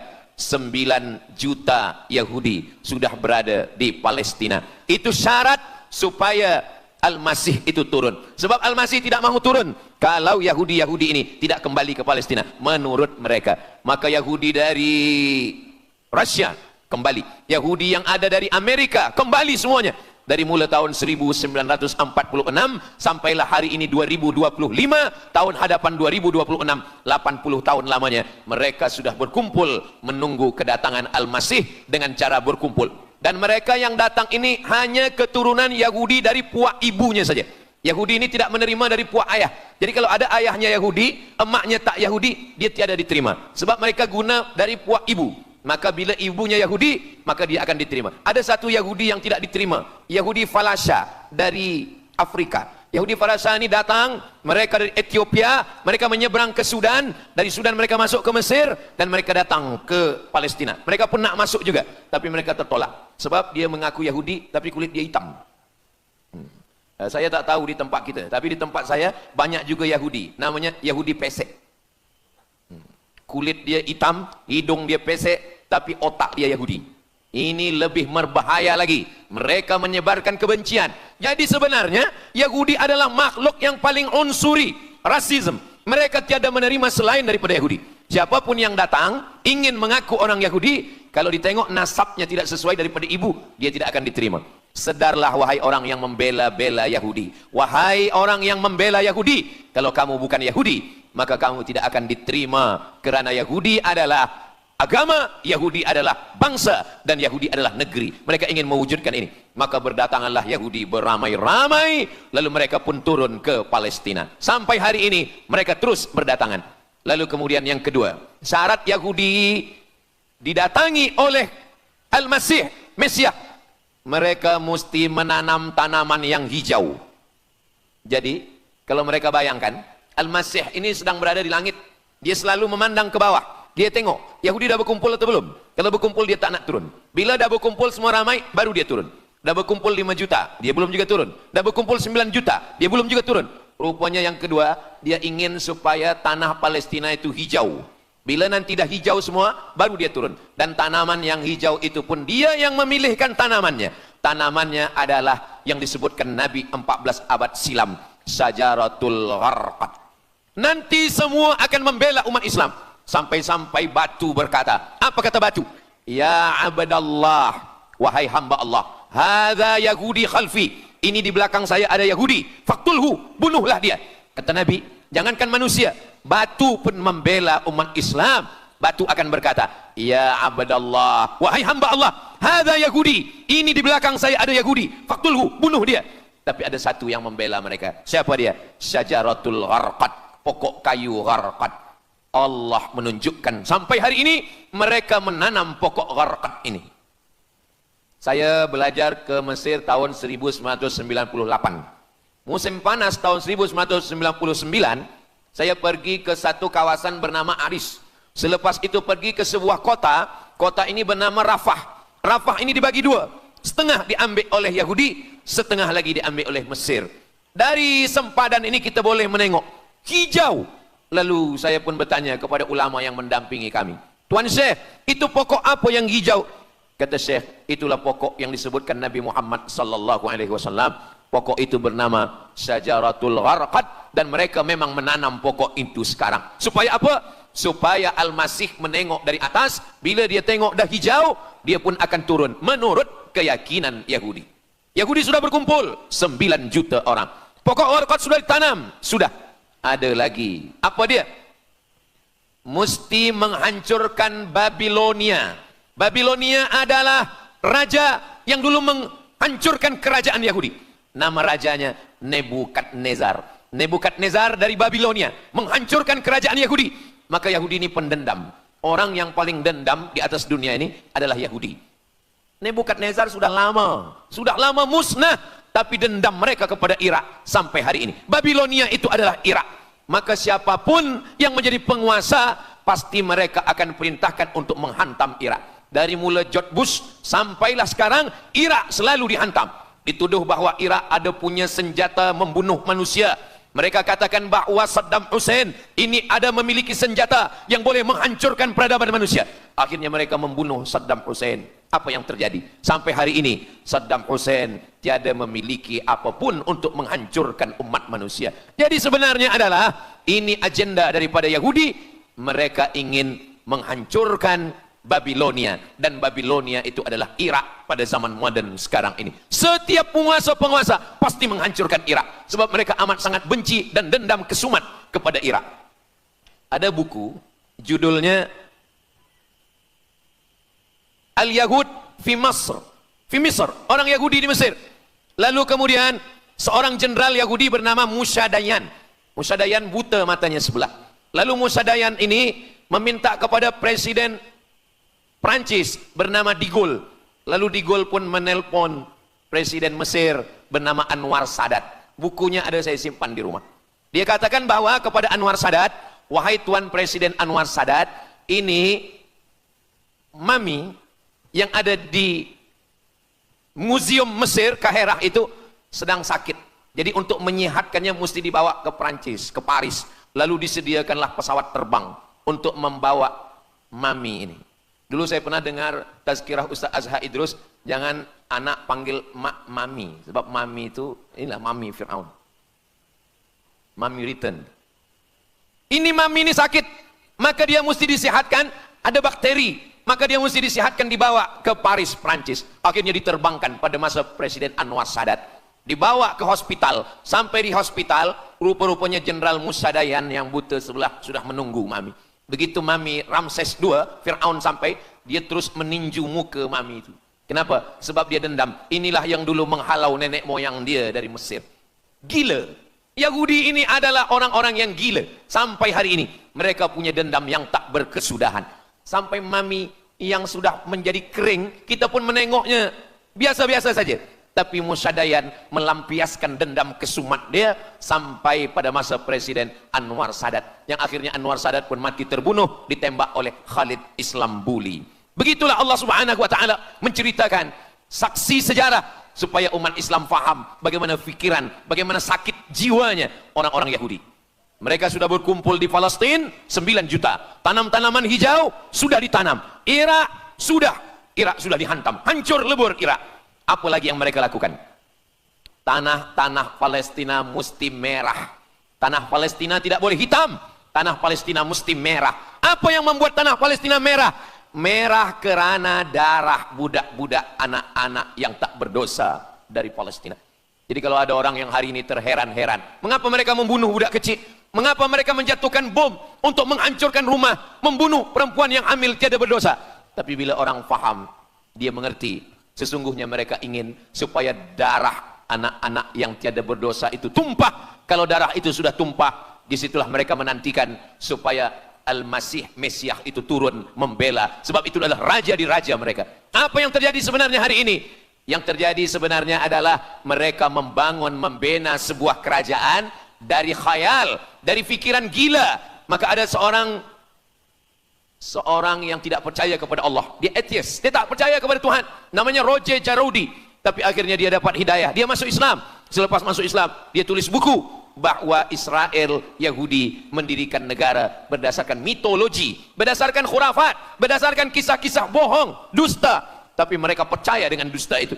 Lalu kemudian Roger Jarroudi ditangkap oleh pemerintah Prancis, dimasukkan ke dalam penjara. Bukunya diterjemahkan ke dalam bahasa Arab, diterjemahkan ke dalam bahasa Melayu. Roger Jarroudi, bagaimana orang Yahudi Israel membina kerajaan negara berdasarkan khayal, berdasarkan tipu, berdasarkan dusta, berdasarkan mitologi, berdasarkan asatirul awalin, dongeng-dongeng daripada nenek moyang mereka dulu. Lalu kemudian hari ini kita sudah menengok darah itu sudah tumpah merata-rata di tanah Palestina. Masya Allah, sangat luar biasa kajian yang sudah disampaikan oleh guru kita. Sahabat beriman yang dimuliakan Allah, tetaplah di channel ini karena kajian ini belum selesai. Tentunya masih banyak lagi hal-hal menarik yang akan disampaikan oleh guru kita. Mari kita lanjutkan kembali. Selamat mendengarkan. Kenapa Al-Masih, Mesiah belum juga turun? Kenapa belum datang juga Mesiah yang mereka tunggu itu? Rupanya ada syarat lagi yang belum. Apa dia? Mereka mesti membina satu yang disebut dengan Haikal Sulaiman, Temple of King Solomon. Mereka meyakini bahwa raja mereka adalah Solomon, dan dia ada sebuah kuil yang mereka sebut, mereka tulis bukunya, Temple of King Solomon. Di mana letaknya? Letaknya adalah di atas Al-Masjidil Aqsa. Mereka ingin menghancurkan Al-Masjidil Aqsa, diratakan dengan tanah, nanti mereka akan bina Temple of King Solomon. Selepas itu mereka siapkan satu kerusi singgasana.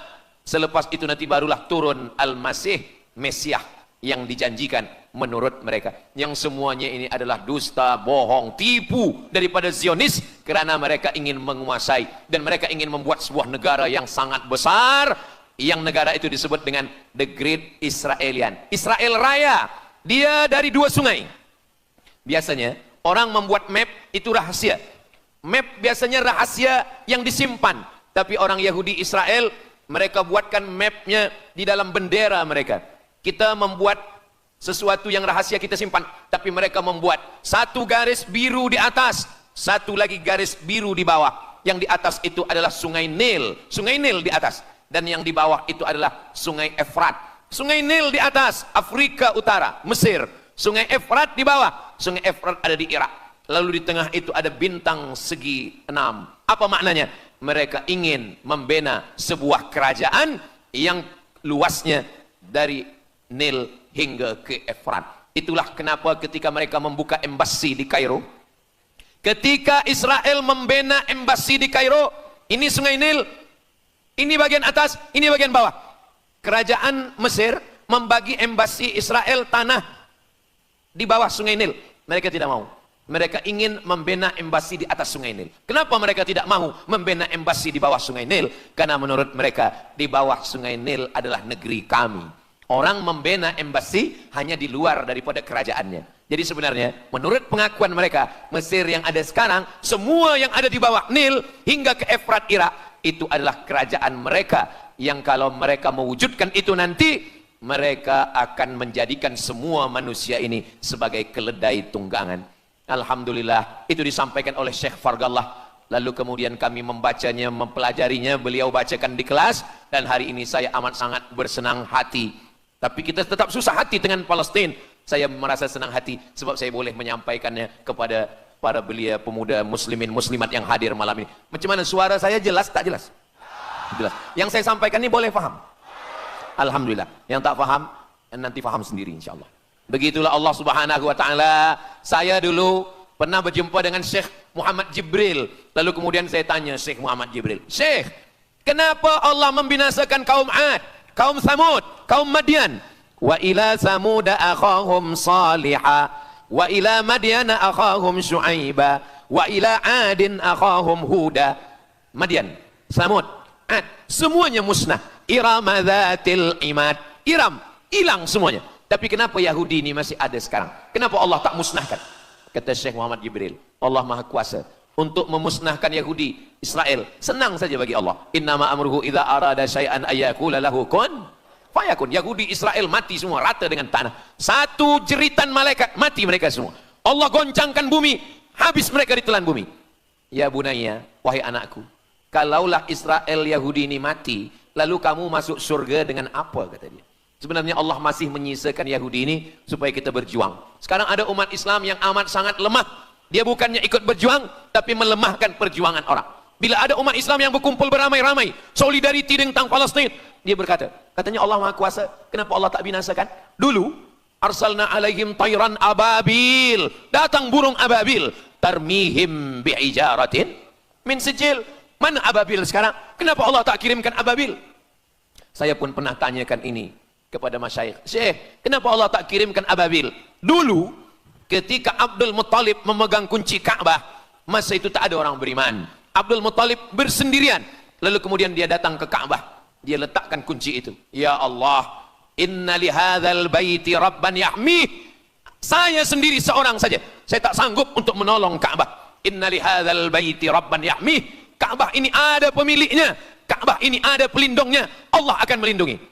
Itulah mengapa Allah mengirimkan alam tara kaifa fa'ala rabbuka bi ashabil fil alam yaj'al kaidahum fi tadlil. Kenapa Allah kirimkan tayran ababil? Karena tidak ada orang beriman, hanya Abdul Muttalib sendiri. Tapi sekarang 2 miliar orang beriman yang bersyahadat asyhadu an la ilaha illallah wa asyhadu anna muhammadan rasulullah. Itulah kenapa Allah tidak mengirimkan tayran ababil. Itulah kenapa Allah tidak membuatkan goncangan. Itulah kenapa. Tapi sedikit banyak Allah mulai menurunkan pertolongannya Kalau sudah datang pertolongan Allah Subhanahu wa taala, idza jaa nasrullah, kalau sudah datang pertolongan Allah, idza jaa nasrullah wal fath, kemenangan, wa ra'aitan nasa yadkhuluna fi dinillahi afwaja, insyaallah alaysa subuhu biqarib, subuh tak lama lagi pertolongan Allah pasti datang. Nasrum minallah wa fathun qarib, hasbunallah wa ni'mal wakil, ni'mal maula wa ni'man nasir, wala haula wala quwata illa billahil aliyil azim. Kalau kita seorang cikgu, kalau kita seorang ulama, sampaikanlah kepada umat. Sebagai seorang ayah, sampaikan kepada anak. Sebagai seorang ahli keluarga, kita mesti ingatkan, buatkan baju dengan lambang, simbol, bendera penderitaan Palestina. Kalau kita menonton dengan keluarga di rumah, tontonkan bagaimana penderitaan anak-anak di Palestina. Saya di rumah ada gambar besar, gambar Palestina. Sehingga setiap kali tamu datang, kita bercerita, dia tanya, ini gambar apa nih Ustaz? Inilah gambar saudara kita yang sedang teraniaya di Palestina. Malam ini kita guna sorban, kita pakai sorban yang mengingatkan kita kepada Palestina. Apapun yang kita lakukan, jangan lupa menyampaikan khutbah Jumat, kunut nazilah, Allahumma ansuril Islam wal muslimina fi Palestina. Silahul mu'min, doa silahul mu'min. Kalau kita tiada senjata lagi, maka sesungguhnya doa. Man lam yahtam bi amril muslimin, siapa yang tak peduli kepada penderitaan saudaranya di Palestina, falaisa minhum, dia tidak diakui sebagai umat Nabi Muhammad sallallahu alaihi wasallam. Orang beriman bukan setakat sembahyang subuh, zuhur, asar, maghrib, isya. Orang beriman bukan setakat ditengok berapa kali dia ke Baitullah haji dan umrah, tapi orang beriman bagaimana perasaan dia kepada saudaranya. Maka kata Nabi SAW, la yu'minu ahadukum, kamu tidak beriman, kalaupun kamu beriman, belum sempurna, hatta yuhibba li akhi, sampai engkau sayang kepada saudaramu. Ma yuhibbu li nafsih, sayang kepada saudara seperti sayang pada diri sendiri. Kalau anak saudara kita di Palestina teraniaya, kita lebih teraniaya. Kalau pipi kita dicubit sakit, begitu juga dengan saudara kita di Palestina. Kita memang hidup pada zaman yang susah, yang payah. Beruntunglah datuk nenek moyang kita 100 tahun yang lampau. Mereka selamat dari fitnah ini. Tapi kita pun tak boleh mengutuk nasib. Mengapa saya hidup sekarang? Kenapa kami hidup tahun 1447 ini ya Allah? Tentu ada hikmahnya. Allah hidupkan kita hari ini. Kenapa saya tak hidup zaman Nabi? Kalau ada pemuda belia sekarang datang kepada Ustaz Abdul Somad. Ustaz Somad, kenapa saya tak hidup zaman Nabi? Kalau saya hidup zaman Nabi mungkin saya baik. Kamu yang komplain kepada Allah, kalau kamu hidup zaman Nabi mungkin tidak ikut Nabi, ikut Abu Lahab, ikut Abu Jahal. Kita dihidupkan Allah hari ini, kita masih bersama dengan guru kita, Al-Fadhil Ustaz Azhar Idrus. Kita masih bersama dengan orang-orang baik, orang mulia. Alaikum bil jamaah. Kata Nabi SAW, man syadza syadza finnar, jangan bersendirian, sendirian masuk neraka. Kita mesti berjamaah. Alhamdulillah, yang ada kuasa dengan kuasanya, yang ada fatwa dengan fatwanya, yang ada ilmu dengan ilmunya. Bagi penuntut-penuntut, pelajar-pelajar, tonton, buat video, buat apapun yang boleh kita buat, share, gambar, semuanya itu ada tanggung jawab kita di hadapan Allah Subhanahu wa taala. Kullukum ra'in, setiap kamu pemimpin, hadap ke Baitul Maqdis 17 hingga 18 bulan. Sampai akhirnya pada bulan Sya'ban turun ayat, qad nara taqalluba wajhika fis sama', kami menengok wajah engkau menghadap ke arah langit. Fawalli wajhaka syatral masjidil haram, hadapkanlah wajahmu ke arah Masjidil Haram. Lalu Nabi pun menghadap ke arah Masjidil Haram. Selepas itu sahabat datang beramai-ramai menjumpai Nabi Muhammad SAW. Ya Rasulullah, bagaimana saudara kami yang sembahyang, yang solat 16 bulan, 17 bulan, 18 bulan, dia menghadap ke Palestina. Apakah solatnya diterima Allah? Turun ayat, wa ma kana Allahu liyudhi'a imanahum. Tafsirnya, wa ma kana Allahu liyudhi'a salatahum. Allah tidak menyia-nyiakan sembahyang mereka. Allah tidak menyia-nyiakan solat mereka. Sembahyang mereka yang dulu menghadap ke Baitul Maqdis diterima Allah atau tidak, itu yang mereka cemaskan, itu yang mereka khawatirkan. Sembahyang yang 18 bulan itu yang mereka takutkan. Bagaimana kita sekarang? Bagaimana sembahyang saudara kita? Bagaimana puasa mereka? Bagaimana musim sejuk? Mereka sejuk. Bagaimana mereka tak boleh makan, tak boleh minum? Kalau kita sudah berbuat di luar kemampuan kita, kita tidak akan dituntut di hadapan Allah. La yukallifullahu nafsan illa wus'aha. Mudah-mudahan apa yang kita lakukan malam ini, kita bangkitkan semangat jamaah. Selemah-lemahnya adalah doa. Selemah-lemah kekuatan orang beriman adalah melafazkan doa kepada Allah supaya Allah memberikan pertolongan. Tak ada yang susah bagi Allah Subhanahu wa taala. Itulah yang boleh Al-Faqir sampaikan pada malam hari ini, solidariti kita tentang Palestin. Mudah-mudahan ada manfaatnya. Banyak cakap kata yang tak berkenan di hati, menyinggung perasaan. Saya memohon maaf, beribu-ribu maaf. Mudah-mudahan yang kita lakukan malam ini diridhai Allah Subhanahu wa taala dan boleh kita bawa bekal menghadap Allah. Bila kita mati ditanya oleh Allah, inilah jawaban kita. Kami sudah berkumpul, kami sudah bangkitkan semangat, kami sudah berdoa, kami sudah menjelaskan bagaimana jahatnya Yahudi di Palestina. Akhirnya saya tutup dengan pantun penutup, menangkap puyuh di Bukit Selasi. Thank you dan terima kasih. Aku qauli hadza astaghfirullah li wa lakum. Allahu akbar. Allahu akbar. Allahu akbar. Sallu ala Nabi Muhammad. Allahumma salli ala Sayyidina Muhammad wa ala ali Sayyidina Muhammad. Terima kasih segala perhatian. Mohon maaf segala kesilapan dan kekhilafan. Wassalamualaikum warahmatullahi wabarakatuh. Alhamdulillahirrabbilalamin. Demikianlah kajian penuh ilmu, hikmah dan manfaat yang sudah disampaikan oleh guru kita. Semoga tausiah yang beliau sampaikan kepada kita semua menjadi ilmu yang bermanfaat dalam kehidupan kita sehari-hari. Dan semoga kita semua bisa istiqomah dalam mengamalkannya. Amin ya rabbal alamin. Sahabat beriman yang dirahmati Allah, terima kasih banyak sudah menyimak kajian ini sampai selesai. Doa dan harapan saya, semoga sahabat semua selalu diberikan kesehatan, dimudahkan segala urusannya, dan dilancarkan rezekinya. Amin ya rabbal alamin. Demikian yang dapat saya bagikan, kurang lebihnya mohon maaf. Sampai bertemu lagi di kajian berikutnya. Wabillahi taufiq wal hidayah, waridha wal inayah. Wassalamualaikum warahmatullahi wabarakatuh. Setelah kita mendengarkan bersama kajian yang sangat luar biasa dari guru kita, sekarang mari kita lanjutkan aktivitas kita masing-masing. Semoga kajian yang beliau sampaikan kepada kita semua menjadi ilmu yang bermanfaat dalam kehidupan kita sehari-hari. Dan semoga kita semua bisa istiqomah dalam mengamalkannya. Amin ya rabbal alamin. Selamat beraktivitas buat sahabat semua dan sukses selalu. Sampai bertemu lagi di video berikutnya. Wassalamualaikum warahmatullahi wabarakatuh. Mengapa Israel ini ingin betul mengambil Palestina? Apa yang ada di Palestina? Apakah di Palestina itu ada emas? Apakah di Palestina itu ada perak? Mengapa mereka bersemangat betul ingin mengambil Palestina ini? Pada tahun 2007, Al-Faqir Abdul Samad, saya menterjemah satu buku berbahasa Arab, judulnya Tarikh Ad-Diyanah Al-Yahudiyah, ditulis oleh seorang ulama daripada Al-Iskandariyah, Mesir. Di situ dia bagi satu jawaban. Kenapa orang Israel itu amat sangat menginginkan Palestina? Rupanya ada seorang bernama Israel. Israel maknanya dua. Isra abdun. El bahasa Hebrew language, bahasa Ibrani. El artinya Tuhan. Israel artinya hamba Tuhan. Tapi mereka punya makna yang kedua. Israel artinya al-musari' lillah. Al-musari' lillah, orang yang bergulat, orang yang mengalahkan Tuhan. Rupanya Tuhan pernah kalah. Bismillahirrahmanirrahim. Assalamualaikum warahmatullahi wabarakatuh. Alhamdulillahirrabbilalamin. Wassalatu wassalamu ala rasulillah wa ala alihi wa sahbihi wa mawalah, amma ba'du. Sahabat beriman yang dimuliakan Allah, syukur alhamdulillah kita bertemu lagi di channel ini. Pada kesempatan yang berbahagia ini, mari sejenak kita luangkan waktu kita untuk bersama-sama menyimak kajian yang akan disampaikan oleh guru kita. Tentunya banyak sekali ilmu, hikmah, dan manfaat yang bisa kita jadikan pelajaran dalam kehidupan kita sehari-hari. Penasaran siapa beliau? Mari kita simak bersama. Selamat mendengarkan. Dan ketika Tuhan kalah, lalu Tuhan memberikan hadiah satu petak tanah. Dan tanah itu adalah tanah Palestina menurut mereka. Jadi mereka meyakini bahwa ketika Tuhan dikalahkan oleh Israel, maka hadiahnya adalah bumi Palestina. Itulah kenapa mereka amat sangat ingin mengambil tanah itu.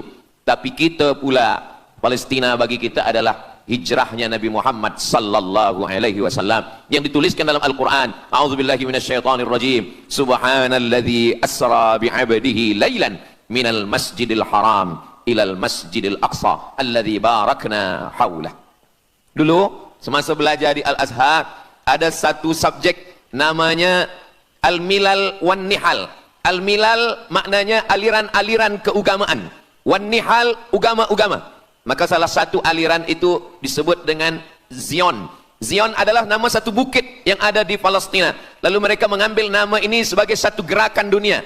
Dalam bahasa Arabnya disebut dengan As-Sahyuniyah atau Zionis. Mereka ingin mengembalikan Yahudi ke Palestina. Apa yang membuat mereka ingin? Rupa-rupanya mereka meyakini bahwa mereka menunggu-nunggu seorang lelaki. Lelaki itu bernama Mesyah. Dalam bahasa mereka sebut dengan Mesyah. Dalam bahasa Arabnya adalah Al-Masih. Al-Masih diambil dari kata masaha. Masaha artinya disapu. Kita dalam wudhu ada menyapu. Idza qumtum ila shalah, kalau kamu ingin sembahyang, faghsilu wujuhakum, muka dibasuh. Wa aydiyakum ilal marafiq, tangan pun dibasuh hingga ke siku. Tapi kepala dengan telinga tidak dibasuh. Kepala dengan telinga disapu. Wamsahu biru'usikum, disapu. Jadi kenapa dia dikatakan Al-Masih? Kerana dua. Pertama, waktu lahirnya badannya disapu dengan minyak. Yang kedua, setelah dia besar, bila dia tengok orang lumpuh, dia sapu. Orang yang lumpuh boleh tegak berdiri. Bila nampak orang buta, dia sapu. Orang buta boleh menengok. Bila nampak orang mati, dia sapu. Dan orang mati pun boleh tegak berdiri. Dia tunjuk tanah, ya ard umbuti, wahai tanah tumbuh tanaman. Dia tunjuk langit, ya sama imtiri, turunkan hujan. Dia tunjuk orang mati, ya mayyit qum, orang mati tegak berdiri. Maka dia disebut dengan Al-Masih. Tapi Al-Masih ini ada yang original. Itulah dia Al-Masih Isa anak Maryam alaihi salam. Tapi ada Al-Masih satu lagi. Macam Isa. Orang Arab bila ada mangkuk mereka sebut dengan wi'a. Kalau mangkuk ini emas, mereka katakan al-wi'a az-zahabi, mangkuk emas. Tapi kalau mangkuk ini dari perak, tapi dibalur dengan emas, mereka akan mengatakan al-wi'a al-mudajjal. Dia bukan emas, tapi dia nampak macam emas, maka dia namanya mudajjal. Begitu juga dengan Al-Masih ini. Al-Masih yang betul-betul Al-Masih, dia adalah Al-Masih Isa anak Maryam. Tapi ada yang macam Al-Masih, bentuknya macam Al-Masih, macam mukjizat Al-Masih, tapi dia bukan Al-Masih. Itulah dia Al-Masih Ad-Dajjal. Sebenarnya mereka sedang menunggu Al-Masih Ad-Dajjal. Kita pula sebelum salam kita minta perlindungan kepada Allah dari Al-Masih Ad-Dajjal. Allahumma inni a'udzubika min adzabi jahannam wa min adzabil qabri wa min fitnatil mahya wal mamat wa min syarri fitnatil masihid dajjal. Kita minta tolong pada Allah supaya jauh daripada Dajjal. Mereka menunggu-nunggu Dajjal. Kenapa mereka ingin menunggu Dajjal? Sebab menurut mereka bila Al-Masih Dajjal ini datang, maka nanti kambing akan berdamai dengan serigala. Semua akan hidup tenang dan mereka akan menjadi penguasa dunia. Selain daripada Yahudi Israel adalah ghaim. Ghaim adalah keledai tunggangan. Jadi sebenarnya sesiapa saja pun yang bukan Yahudi, dia hanya akan menjadi keledai. Dan mereka ini adalah agama yang juga sebagai suku bangsa, yang juga sebagai sebuah negeri. Kita Islam, agama kita, tapi bangsa kita Melayu. Dan kita tinggal duduk, ada Melayu di Sumatera, ada Melayu di Semenanjung, ada Melayu di Kalimantan, Borneo. Melayu tersebar di beberapa negara. Tapi Yahudi tiga. Yahudi sebagai agama, Yahudi sebagai bangsa, Yahudi sebagai negeri. Mereka ingin mewujudkan ketiga-tiga ini menjadi satu. Kami bangsa Yahudi, kami agama Yahudi, dan kami punya negeri Yahudi. Itulah keinginan mereka. Maka mereka sedang menantikan raja mereka. Raja mereka adalah Al-Masih Ad-Dajjal. Dan Al-Masih Ad-Dajjal ini akan turun kalau syarat-syarat ini mereka penuhi.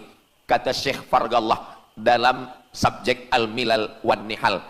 Maka yang pertama diminta oleh Al-Masih Ad-Dajjal ini adalah semua Yahudi kembali kepada bumi Israel. Mereka mengatakan itu bumi punya dia dan semua akan kembali. Rupa-rupanya mereka tiada punya negeri. Sama macam nasib orang Kurdi. Kurdi ada di Turki, Kurdi ada di Irak, Kurdi ada di beberapa belahan bumi. Syekh Amin Al-Kurdi, mursyid tarekat Naqsabandiyah di Mesir, orang Kurdi, tapi duduk di Mesir. Syekh Muhammad Said Ramadan Al-Buti, orang Kurdi, tapi duduk di Suriah. Salahuddin Al-Ayyubi, orang Kurdi, tapi dia raja di Mesir. Mereka pun di seluruh dunia ada, tapi mereka tak ada punya negeri. Maka mereka ingin mengambil Palestina, mereka ingin kembali ke negeri yang menurut mereka inilah adalah hadiah daripada Tuhan, kerana Tuhan kalah bertarung dengan nenek moyang mereka bernama Israel menurut hikayat mereka. Yang ini semuanya adalah asatirul awalin, hanya dongeng-dongeng nenek moyang mereka zaman silam. Lalu kemudian datanglah Theodor Herzl menghadap kepada Sultan Abdul Hamid, Sultan Turki. Mereka ingin membayar dengan ratusan keping emas. Apa kata Sultan Abdul Hamid? Dulu Palestina itu diambil dengan darah dan nyawa, maka saya tidak akan memberikannya dengan emas. Lalu kemudian apa yang terjadi? Mereka menghalau Sultan Abdul Hamid dengan seorang lelaki bernama Mustafa Kemal Atatürk. Lalu kemudian hilanglah khilafah Islamiyah. Ketika khilafah Islamiyah tahun 1924 ini jatuh, hilang, tumbang, maka ketika itu umat Islam tidak lagi ada pelindung, dan ketika itulah mereka mengambil Palestina. Mereka merebut, mereka mengambil, seperti yang dikatakan Sayyidina Muhammad sallallahu alaihi wasallam, kamu akan diperebutkan seperti makanan yang ada di atas meja makan. Satu mengambil kakinya, satu merebut kepalanya, satu mengambil dadanya, dan tercabik-cabik, dicakar, dimakan, dipotong. Tak ada satu pun yang peduli. Alhamdulillah, kita malam ini masih peduli. Kita sedang mengajarkan kepada belia-belia, kita sedang mengajarkan kepada pemuda-pemuda Islam. Mudah-mudahan sampai anak cucu kita sampai hari kiamat masih lagi peduli kepada Palestina, insyaAllah. Allahu Akbar. Semua Yahudi kembali ke Palestina. Maka sekarang mereka sudah berkumpul. Berapa jumlah mereka? 9 juta Yahudi sudah berada di Palestina. Itu syarat supaya Al-Masih itu turun. Sebab Al-Masih tidak mahu turun kalau Yahudi-Yahudi ini tidak kembali ke Palestina menurut mereka. Maka Yahudi dari Rusia kembali, Yahudi yang ada dari Amerika kembali semuanya. Dari mulai tahun 1946 sampailah hari ini 2025, tahun hadapan 2026, 80 tahun lamanya mereka sudah berkumpul menunggu kedatangan Al-Masih dengan cara berkumpul. Dan mereka yang datang ini hanya keturunan Yahudi dari puak ibunya saja. Yahudi ini tidak menerima dari puak ayah. Jadi kalau ada ayahnya Yahudi, emaknya tak Yahudi, dia tiada diterima. Sebab mereka guna dari puak ibu. Maka bila ibunya Yahudi, maka dia akan diterima. Ada satu Yahudi yang tidak diterima, Yahudi Falasha dari Afrika. Yahudi Falasha ini datang, mereka dari Ethiopia, mereka menyeberang ke Sudan, dari Sudan mereka masuk ke Mesir, dan mereka datang ke Palestina. Mereka pun nak masuk juga, tapi mereka tertolak. Sebab dia mengaku Yahudi, tapi kulit dia hitam. Saya tak tahu di tempat kita, tapi di tempat saya banyak juga Yahudi, namanya Yahudi pesek. Kulit dia hitam, hidung dia pesek, tapi otak dia Yahudi. Ini lebih berbahaya lagi. Mereka menyebarkan kebencian. Jadi sebenarnya Yahudi adalah makhluk yang paling unsuri, rasisme. Mereka tiada menerima selain daripada Yahudi. Siapapun yang datang ingin mengaku orang Yahudi, kalau ditengok nasabnya tidak sesuai daripada ibu, dia tidak akan diterima. Sedarlah wahai orang yang membela-bela Yahudi. Wahai orang yang membela Yahudi, kalau kamu bukan Yahudi, maka kamu tidak akan diterima, kerana Yahudi adalah agama, Yahudi adalah bangsa, dan Yahudi adalah negeri. Mereka ingin mewujudkan ini. Maka berdatanganlah Yahudi beramai-ramai, lalu mereka pun turun ke Palestina. Sampai hari ini mereka terus berdatangan. Lalu kemudian yang kedua, syarat Yahudi didatangi oleh Al-Masih, Mesias, mereka mesti menanam tanaman yang hijau. Jadi kalau mereka bayangkan, Al-Masih ini sedang berada di langit, dia selalu memandang ke bawah. Dia tengok, Yahudi dah berkumpul atau belum? Kalau berkumpul dia tak nak turun. Bila dah berkumpul semua ramai, baru dia turun. Dah berkumpul 5 juta, dia belum juga turun. Dah berkumpul 9 juta, dia belum juga turun. Rupanya yang kedua, dia ingin supaya tanah Palestina itu hijau. Bila nanti dah hijau semua, baru dia turun. Dan tanaman yang hijau itu pun dia yang memilihkan tanamannya. Tanamannya adalah yang disebutkan Nabi 14 abad silam, Syajaratul Gharqad. Nanti semua akan membela umat Islam. Sampai-sampai batu berkata, apa kata batu? Ya abdallah, wahai hamba Allah, hadza Yahudi khalfi, ini di belakang saya ada Yahudi, faktulhu, bunuhlah dia. Kata Nabi, jangankan manusia, batu pun membela umat Islam. Batu akan berkata, ya abdallah, wahai hamba Allah, hadza Yahudi, ini di belakang saya ada Yahudi, faktulhu, bunuh dia. Tapi ada satu yang membela mereka. Siapa dia? Syajaratul Gharqad, pokok kayu Gharqad. Allah menunjukkan sampai hari ini mereka menanam pokok Gharqad ini. Saya belajar ke Mesir tahun 1998. Musim panas tahun 1999, saya pergi ke satu kawasan bernama Aris. Selepas itu pergi ke sebuah kota, kota ini bernama Rafah. Rafah ini dibagi dua, setengah diambil oleh Yahudi, setengah lagi diambil oleh Mesir. Dari sempadan ini kita boleh menengok hijau. Lalu saya pun bertanya kepada ulama yang mendampingi kami, Tuan Syekh, itu pokok apa yang hijau? Kata Syekh, itulah pokok yang disebutkan Nabi Muhammad sallallahu alaihi wasallam. Pokok itu bernama Syajaratul Gharqad, dan mereka memang menanam pokok itu sekarang. Supaya apa? Supaya Al-Masih menengok dari atas, bila dia tengok dah hijau, dia pun akan turun menurut keyakinan Yahudi. Yahudi sudah berkumpul 9 juta orang. Pokok Gharqad sudah ditanam, sudah. Ada lagi. Apa dia? Mesti menghancurkan Babilonia. Babilonia adalah raja yang dulu menghancurkan kerajaan Yahudi. Nama rajanya Nebukadnezar. Nebukadnezar dari Babilonia menghancurkan kerajaan Yahudi. Maka Yahudi ini pendendam. Orang yang paling dendam di atas dunia ini adalah Yahudi. Nebukadnezar sudah lama musnah, tapi dendam mereka kepada Irak sampai hari ini. Babilonia itu adalah Irak. Maka siapapun yang menjadi penguasa, pasti mereka akan perintahkan untuk menghantam Irak. Dari mula George Bush sampailah sekarang, Irak selalu dihantam. Dituduh bahwa Irak ada punya senjata membunuh manusia.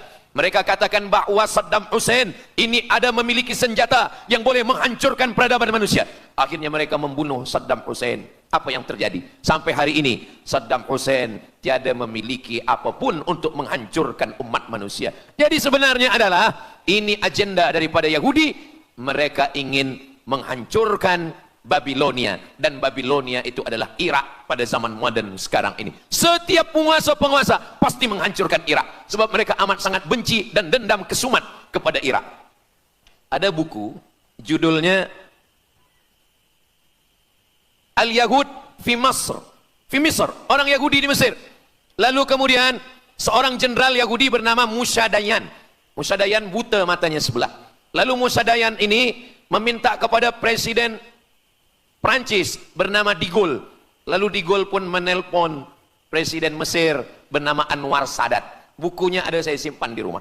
Dia katakan bahwa kepada Anwar Sadat, wahai Tuan Presiden Anwar Sadat, ini mami yang ada di Museum Mesir Kaherah itu sedang sakit.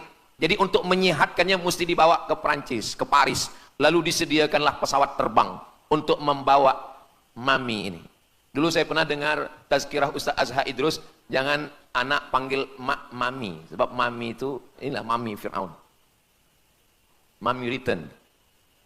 Ini mami ini sakit, maka dia mesti disehatkan, ada bakteri, maka dia mesti disehatkan, dibawa ke Paris, Prancis. Akhirnya diterbangkan pada masa Presiden Anwar Sadat. Dibawa ke hospital, sampai di hospital, rupa-rupanya Jenderal Musa Dayan yang buta sebelah sudah menunggu mami. Begitu mami Ramses II, Fir'aun sampai, dia terus meninju muka mami itu. Kenapa? Sebab dia dendam. Inilah yang dulu menghalau nenek moyang dia dari Mesir. Gila. Yahudi ini adalah orang-orang yang gila. Sampai hari ini, mereka punya dendam yang tak berkesudahan. Sampai mami yang sudah menjadi kering, kita pun menengoknya biasa-biasa saja. Tapi Musa Dayan melampiaskan dendam kesumat dia sampai pada masa Presiden Anwar Sadat, yang akhirnya Anwar Sadat pun mati terbunuh ditembak oleh Khalid Islambuli. Begitulah Allah Subhanahu wa taala menceritakan saksi sejarah supaya umat Islam faham bagaimana fikiran, bagaimana sakit jiwanya orang-orang Yahudi. Mereka sudah berkumpul di Palestina 9 juta. Tanam-tanaman hijau sudah ditanam. Irak sudah dihantam, hancur lebur Irak. Apa lagi yang mereka lakukan? Tanah Palestina mesti merah. Tanah Palestina tidak boleh hitam. Tanah Palestina mesti merah. Apa yang membuat tanah Palestina merah? Merah kerana darah budak-budak, anak-anak yang tak berdosa dari Palestina. Jadi kalau ada orang yang hari ini terheran-heran, mengapa mereka membunuh budak kecil? Mengapa mereka menjatuhkan bom untuk menghancurkan rumah, membunuh perempuan yang hamil tiada berdosa? Tapi bila orang faham, dia mengerti. Sesungguhnya mereka ingin supaya darah anak-anak yang tiada berdosa itu tumpah. Kalau darah itu sudah tumpah, disitulah mereka menantikan supaya Al-Masih Mesias itu turun membela. Sebab itu adalah raja di raja mereka. Apa yang terjadi sebenarnya hari ini? Yang terjadi sebenarnya adalah mereka membina sebuah kerajaan dari khayal, dari fikiran gila. Maka ada seorang yang tidak percaya kepada Allah, dia atheist, dia tak percaya kepada Tuhan, namanya Roger Jarudi. Tapi akhirnya dia dapat hidayah, dia masuk Islam. Selepas masuk Islam, dia tulis buku bahwa Israel Yahudi mendirikan negara berdasarkan mitologi, berdasarkan khurafat, berdasarkan kisah-kisah bohong, dusta. tapi mereka percaya dengan dusta itu. Lalu kemudian Roger Jaroudi ditangkap oleh pemerintah Prancis, dimasukkan ke dalam penjara. Bukunya diterjemahkan ke dalam bahasa Arab, diterjemahkan ke dalam bahasa Melayu. Roger Jaroudi, bagaimana orang Yahudi Israel membina kerajaan negara berdasarkan khayal, berdasarkan tipu, berdasarkan dusta, berdasarkan mitologi, berdasarkan asatirul awalin, dongeng-dongeng daripada nenek moyang mereka dulu. Lalu kemudian hari ini kita sudah menengok darah itu sudah tumpah merata-rata di tanah Palestina. Masya Allah, sangat luar biasa kajian yang sudah disampaikan oleh guru kita. Sahabat beriman yang dimuliakan Allah, tetaplah di channel ini karena kajian ini belum selesai. Tentunya masih banyak lagi hal-hal menarik yang akan disampaikan oleh guru kita. Mari kita lanjutkan kembali. Selamat mendengarkan. Kenapa Al-Masih, Mesiah belum juga turun? Kenapa belum datang juga Mesiah yang mereka tunggu itu? Rupanya ada syarat lagi yang belum. Apa dia?